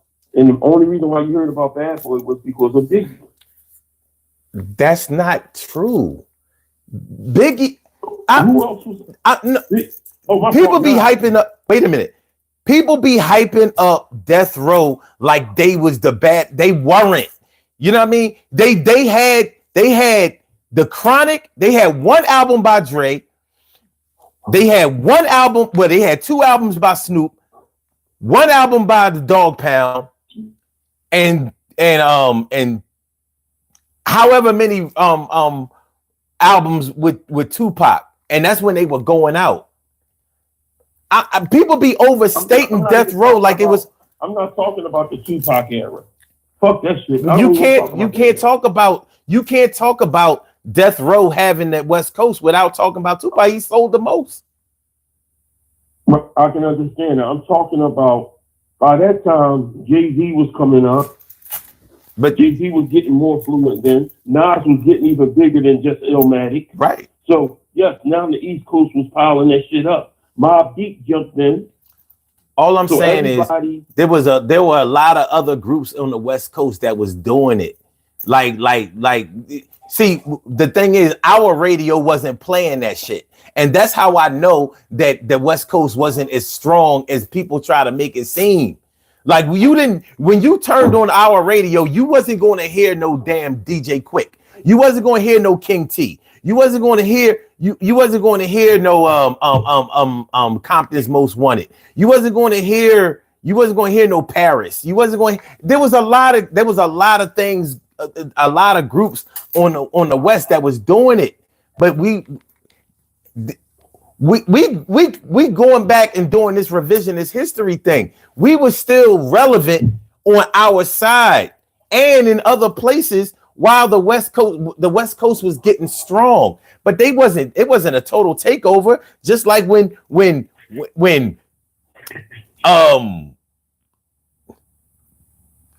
Puffy self-proclaimed that Biggie brought the East Coast back. I'm like, he self-proclaims that Biggie brought back the East Coast, like the East Coast wasn't popping before Biggie, and then he self-proclaimed that Biggie was the greatest rapper ever when Biggie died. I'm like, and people going for this shit. I feel like Donald Trump or some shit. Like he just put some shit out there and people go for it. Like, no, it wasn't like that. There were a lot of other groups. Like I bought all hip hop that was out. You know what I mean? Just and the other group I was thinking about from the West Coast that was selling records that you wouldn't hear over here was like. So what rapper during that time Above the Law was better? What rapper at that time from the East Coast was better than Biggie? What do you by better? What do you mean? Because I don't think lyrically. So No. so let me get this straight. So you say that lyrically, you said wait, hold on, let me get this straight. You're saying that lyrically, Biggie was the best. No, I'm saying that lyrically, yes. Okay. Other than I don't see anybody metaphorically that can go other than Kendrick. I haven't heard nobody and Jigga. But other than that, I haven't really heard any. Oh, my fault. LL. I gotta put LL in there too. You done? But other than them, you done? I'm talking about East. Well, I'm talking about East Coast. Okay. You done? No, I'm done. I'm waiting. So Kane is not good as Biggie? No, bro. Okay. That's just my opinion. Okay. So Cool G Rap is not good. Wait, I mean, Cool G Rap is not good lyrically as Biggie. Not better than Biggie, bro. Oh, okay. Well, yeah, we gonna have to agree to disagree because that's crazy. That's the craziest shit I've heard. Like lyrically, and I heard all Cool G Rap, and I heard all of Kane. You know, and Kane is in the top 5. So what Kane was doing with Raw, with the Symphony, with Get Funky, with Ain't No Half Stepping, he wasn't good. Right before the Bismarck. Huh? Writing for Bismarck. Yeah, I'm not. We're not doing that because I don't care who you wrote for. No. I'm talking about the artist. You know what I mean? Because if you got to write for people, that just lets me know that your crew ain't really shit. I mean, so I'm not impressed. It has nothing to do with if you write for people. It shows how good of a fucking rapper you are because. And it shows how good. It shows how that shit makes a hit. It also you shows. Write a song called Picking. Huh? It also shows how well. Here's one thing that if you want to take it there, I would say Kane was better than Biggie because he could write for other people and not have them sound like him. Everybody who Biggie wrote for sound exactly like him. Kim sound exactly like Biggie. Little C sound exactly like Biggie. I'm like, you can't write them rhymes in a different cadence. Like, no, they gotta sound like me. I'm waiting for, Kim, I'm like, so you just put out a girl Biggie? Like, yeah, Kim, is she right? I'm like, no, the fuck she don't. You right. You know what I mean? Kim ain't sound like shit after Biggie died. Coincidence? I think not. But anyway, but no, Kane is still better than Biggie. He was and he is. Biggie is also one of those people who he's sort of like Jay-Z. He would rhyme like everybody else. You like when you listen to the his second album, Life After Death, everybody he did a collabo with, he rhymed in their style. I'm like, what is this shit? So you do He did it better. He didn't do it better. He didn't. He did that. So he didn't do Notorious Thugs better than Bone Thugs and Harmony? No. Nobody who rhymed with Bone Thugs and Harmony did they style better than them. They can sing and rap at the same. Biggie can't do that. All Biggie did was rhyme in their cadence. He didn't rhyme like they rhyme. He can't do no like Crossroads and no songs like that. That's they shit. He didn't do it better than we was just impressed that he could keep up with them. Now he didn't do it better than them. No. My opinion is that metaphorically with that song, he articulated his words, and you're gonna understand what the fuck he was saying. Because with Bone Thugs and Harmony rap, I can't understand nothing. The metaphors that he kicked with it, and his flow, their flow that he used was better than their flow. Well, then that's actually proof to me that he didn't do it better than them. He actually just mimicked them. Well, he's paying homage to them. He did a song with them in their flow to pay homage to them, not to sit back and do it better, than them. He didn't say he did it better. I'm saying he did it better than them. Well, you know Craig Mack. You know Craig Mack wrote Big Papa, right? No, I didn't hear that. Oh yeah, he wrote that. That's one of the reasons Biggie didn't like him. I'm gonna have to look that up. Yeah, because Puffy ain't give a fuck. He was like, "Listen, I need you to write this for Big." Big was heated about that shit. But it was another. They stole that song Big Papa, right? They I'm gonna have to look that. Yeah, they totally stole the whole. They stole the song Big Papa. Like you mean Diddy stole the song? Yeah, well, he's Diddy. So, but I'm gonna have to. You're giving me some homework to do. But just like people say that when like before the West Coast came in, it was all positive rap, it was all conscious rap, and I'm like, no, it wasn't. It wasn't all. Everybody didn't trade in their gold chains for beads, and it wasn't. It was there were a lot of conscious rappers, but they weren't the ones. Like in every era, who always sells the most in every era? The party rappers. The party records in every era are always the ones that make all the money and that sell all the records and that chart the highest. So I'm like, when gangster rap, so-called gangster rap kicked in the door, party rappers were still, making their headway. Because like NWA dropped their album Straight Outta Compton at the end of 1988. And so they was really hitting in 89. But if you think about in 88, Kid and Play was doing their thing heavy. Rob Bass and Easy Rock. We were still playing It Takes Two. And then he transitioned to Joy and Pain. You know, he had it was the party records. I mean, shit. MC Light was doing Paper Thin and Cha Cha Cha. Huh? Yeah, Latifah. Yeah, I mean, but Latifah was considered, now they considered Latifah to be a conscious rapper. What I'm saying is the conscious era wasn't what people try to paint it into. That's all I'm saying.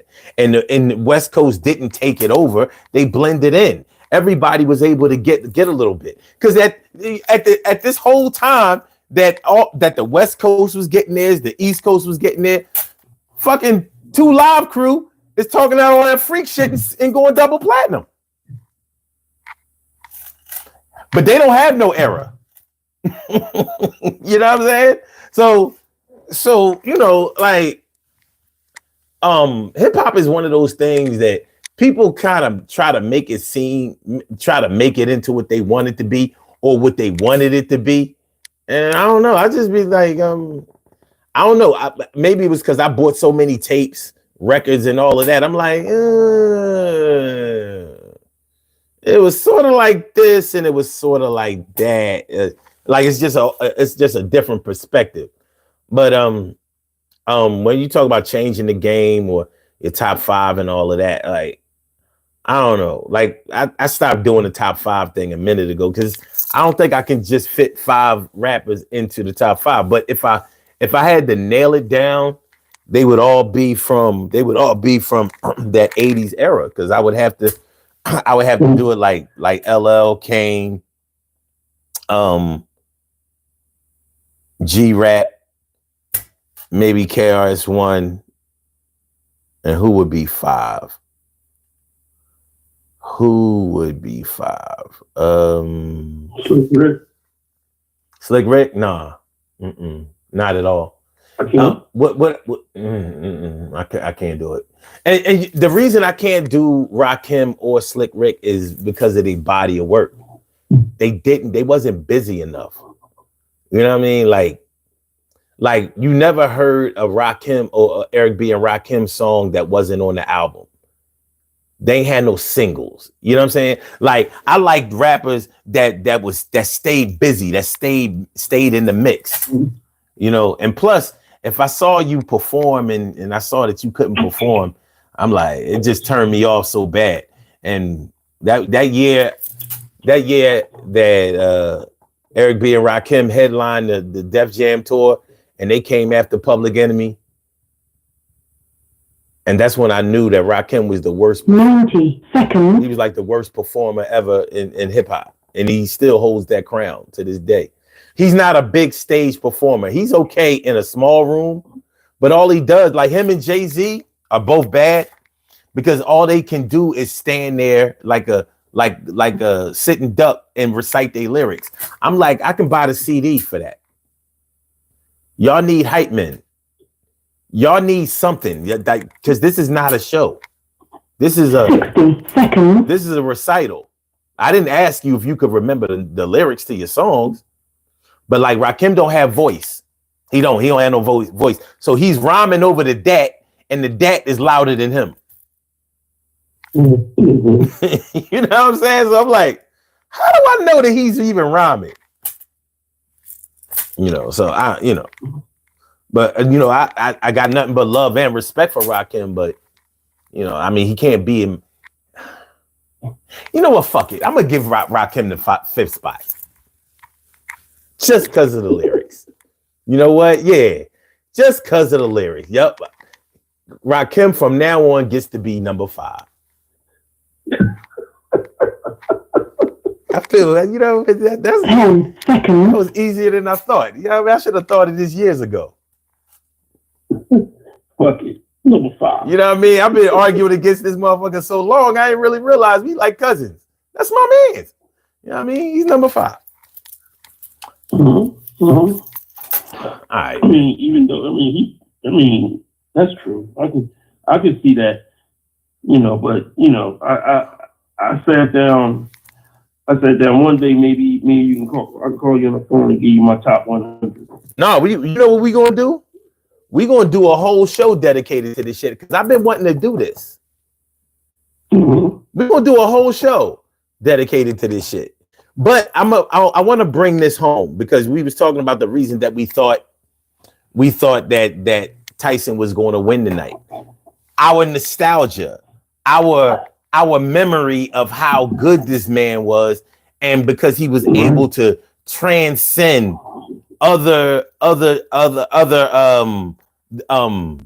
younger people coming into the game and doing their thing, he was able to still be on top, still become champion again. You never forget somebody that's able to do it more than once. You know, especially the way he did it. Yeah, that comeback, because remember the old heads didn't like Tyson. They was like, like he's good and all of that, but like they saw flaws in his game because they was boxing enthusiasts. So they could see what he was doing wrong. So they felt like he kept getting lucky with them punches until they stood in front of them punches. Yeah. Like Larry Holmes really thought he was going to beat Tyson. But then when he caught him, man, he said that's what he said. But Tyson didn't really realize the power of those punches. Like it was like nothing he ever saw before. It woke him up. It woke him up and put him to sleep at the same time. But Tyson lived by the mode of you gotta take a punch to get a punch. Well, I don't know. Tyson didn't really like to get hit. And if you could go into later rounds with Tyson, you had a really good chance of beating him. He wasn't a distance fighter. Endurance wasn't his thing. He was getting you up out of there with the quickness. He wasn't really built for anything past the 8th round. If you made it to the 8th round, then more than likely you beat him. Yeah.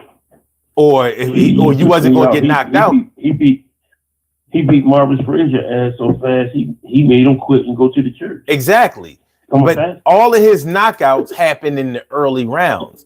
Tyson never knocked nobody out in no 8th round, no 9th round, no 10th round. More than likely, it was going to end in the decision his way, or he was going to get knocked out. Like Lennox Lewis and Evander Holyfield really exposed them. Like Buster Douglas didn't expose Mike Tyson. Mike Tyson didn't train for that fight. He was too busy partying and he was into himself. But with Evander Holyfield studied the tapes. He cheated with all that headbutting, You know what I mean? He did. He cheated with that. But you talking about Evander? Yeah. That's why he bit his head. That's why he bit his head the fuck off. Mm-hmm. Now, but that was the second fight. That first fight, he just whooped his ass. The second fight, different. That first fight, he just got his ass whooped. And Lennox Lewis just basically put that motherfucker on a string and slung him around the ring. That was bad. That was bad. I thought that was. Every time he beat Tyson ass so bad. Tyson was rubbing him at the end of the fight. That's why we thought Tyson was going to win tonight, because that should have ended. The Lennox Lewis fight should have ended Tyson's career, and it didn't. Well, I thought Tyson was going to win tonight because Tyson was going to fight like Tyson. I didn't think even an old Tyson fighting this bull that's not a real boxer, that's not on that level of boxing, could not really take one of Tyson punches. Yeah. So if Tyson was fighting like Tyson, even at this age, he would have fucked him up. All that 2-round shit, all that, the stipulations in this shit, all that choreography, and they might as well did ballet. You know what I mean? All that bullshit, man. I'm talking about if you're gonna get in the ring and you're gonna fight, you're gonna fight. Don't get in the ring to get a bag because it makes the sport look bad. Yeah, well, I mean, just like it's like fucking the All-Star game. No, all-star, and then get an all-star game and then bullshit around in the game. Y'all getting scores 250 to 300. Yeah. Please play a little defense. Back in the day, they played a little defense. Hey, man, boxing has always been a grimy sport. You know what I mean? That's why the mob used to be into it and all of that. It's, it's been fixed heavily for years, and the higher the bag, the more likely that there's some bad business going in there. Yeah, because it wasn't no cuts or scratches on that fight. Now you see the two undercards, they was beating each other like they had spiked bats. Right.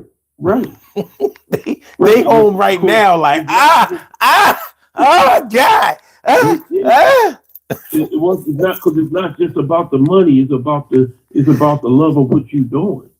Well, unfortunately, the way sports are right now is all about money. Everything is corporate now, man. Everything is corporate. But yeah, when you young and you hungry and you fight for position, yeah, you out there like a gladiator. But yeah, man. Sports and all sports are going to get the more popular they get, the more international they become. They're all going to start to get watered down because of the money.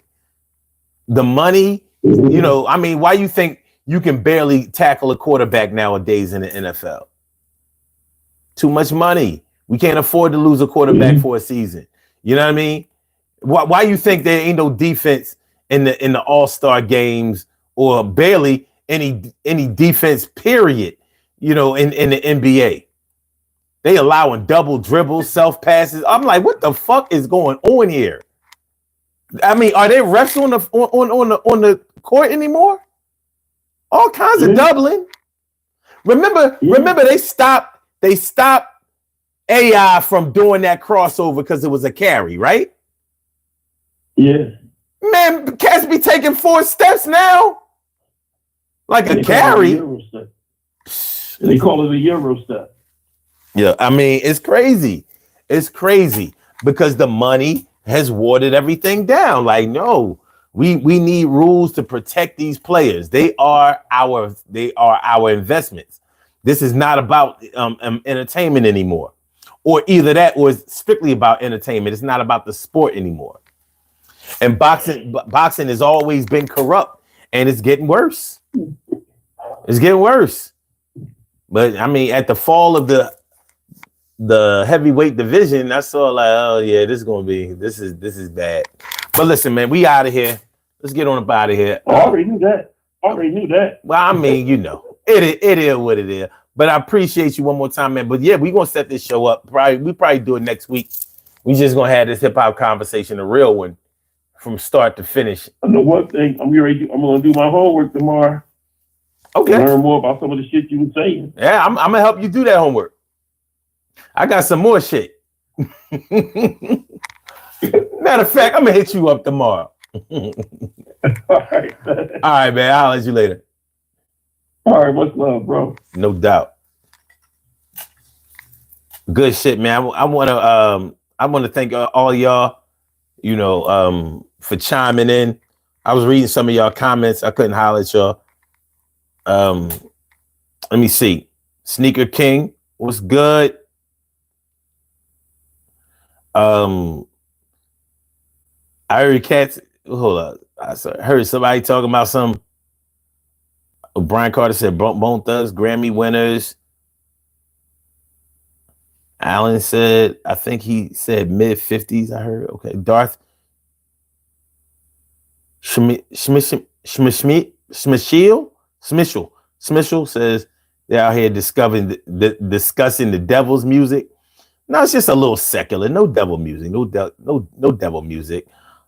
Okay. Wait. Joseph Webster said, I got like a top 30. I hear you, man. I mean, because so many people have to go into this thing. Sneaker King was good. All right. Okay, let's do this.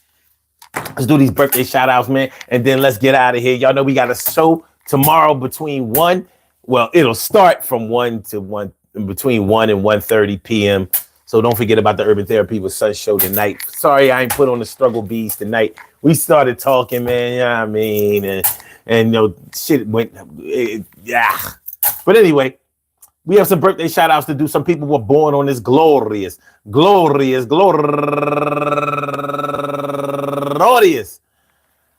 November 15th, and they deserve to be acknowledged. So let's go about our business of acknowledging them and making them feel special because they are special, because they are special, because they are S-P-E-C-I-A-L. They get the R-E-S-P-E-C-T. They are S-P-E-C-I-A-L. They get the R-E-S-P-E-C-T. They are S-P-E-C-I-A-L. They get the R-E-S-P-E-C-T. They get number one out the box.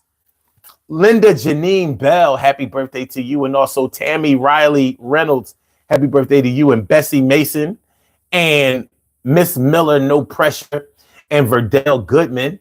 And my girl, Nicola McIntyre, no relation. But what up, cuz? My Jamaican people be coming through with McIntyre. And also Marva Stevenson and my girl, go-getter Ebony Hicks from the D, and Onika Brown, Brown, and my man, comedian Pretty Smiles, my dude, happy birthday to you. And Kim Branch, happy birthday to you. And last but not least, comedian, my man, Stacksnificent. I want to say happy birthday to all of y'all, and I hope that today finds you all in good health, happiness, mind, body, soul, and spirit. And that goes out to each and every person out there born on this glorious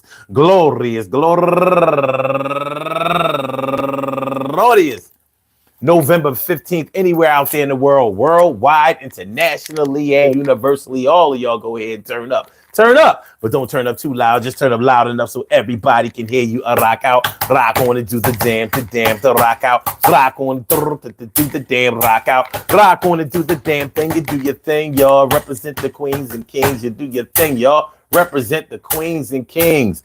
Good things happen to those who wait. Great things happen to those who grind. And anything can happen to those who go for theirs. So go hard, go for yours, and go hard, go for yours, and go hard, go for yours. And remember, we thought that Tyson was going to tear him down. Now we don't understand how come he look like a clown. But I understand that the money got to get made. So they trying to keep him healthy so he can get paid. And maybe even have another fight. But would you pay for that shit that you saw like tonight? I know that I wouldn't. You won't get another dime, even though it was on Netflix. It felt like a crime had been committed. I felt like I got shitted on. Did you feel the same way? Did you try to warn somebody that this might not go the way it went? I don't think none of us knew that it wasn't heaven sent, but it was whack, W-A-C-K. And I ain't trying to see no shit like that another day. And I won't know ever pay for a pay-per-view that do like they did. You may do whatever you want, spend your money wherever you go, but my flow is going to stay up in my pockets like so, and I ain't giving you no more. Well, yo, you live and you learn, and everybody got to get a little time and they turn. And I say that we gonna burn this thing down and make sure that we don't come around. I'ma hide in the back like a pyromaniac, and man, I'm gonna grab my nutsack and start thinking that I gotta let my nuts hang, do my thing, yo, until the bell rings. And when the bell rung, it was after the 8th round, and I felt stung like a bee, but not like Muhammad Ali. And that was the wackest ever exhibition that I ever could see. It was better 4 years ago when he was doing it with Roy Jones. Yo, that shit was kind of right, yo. But not like tonight, it wasn't right. And I ain't trying to have that shit ever being in my sight. Peace to all my day ones, my everydays, and my brand news. I love y'all to death, resuscitate y'all, and love y'all right back to life.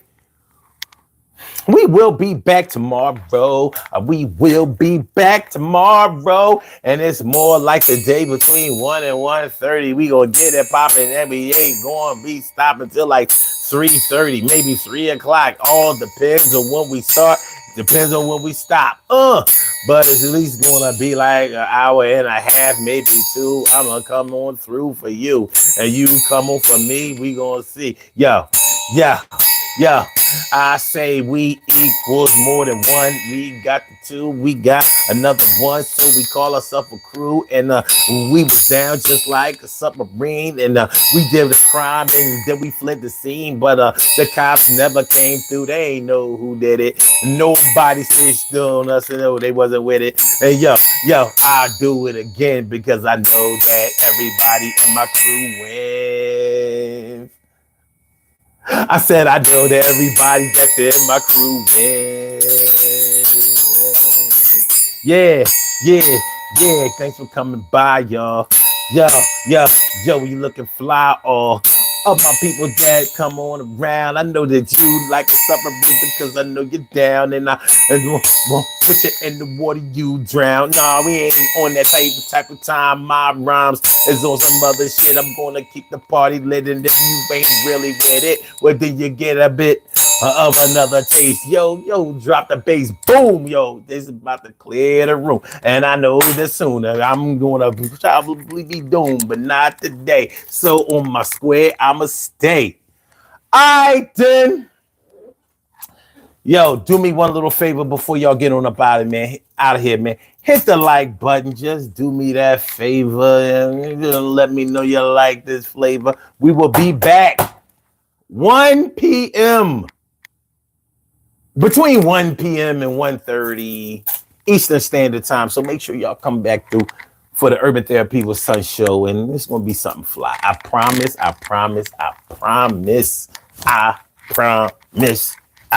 Promise. So come on through. Blog Talk, I'ma get you out of here. Yeah.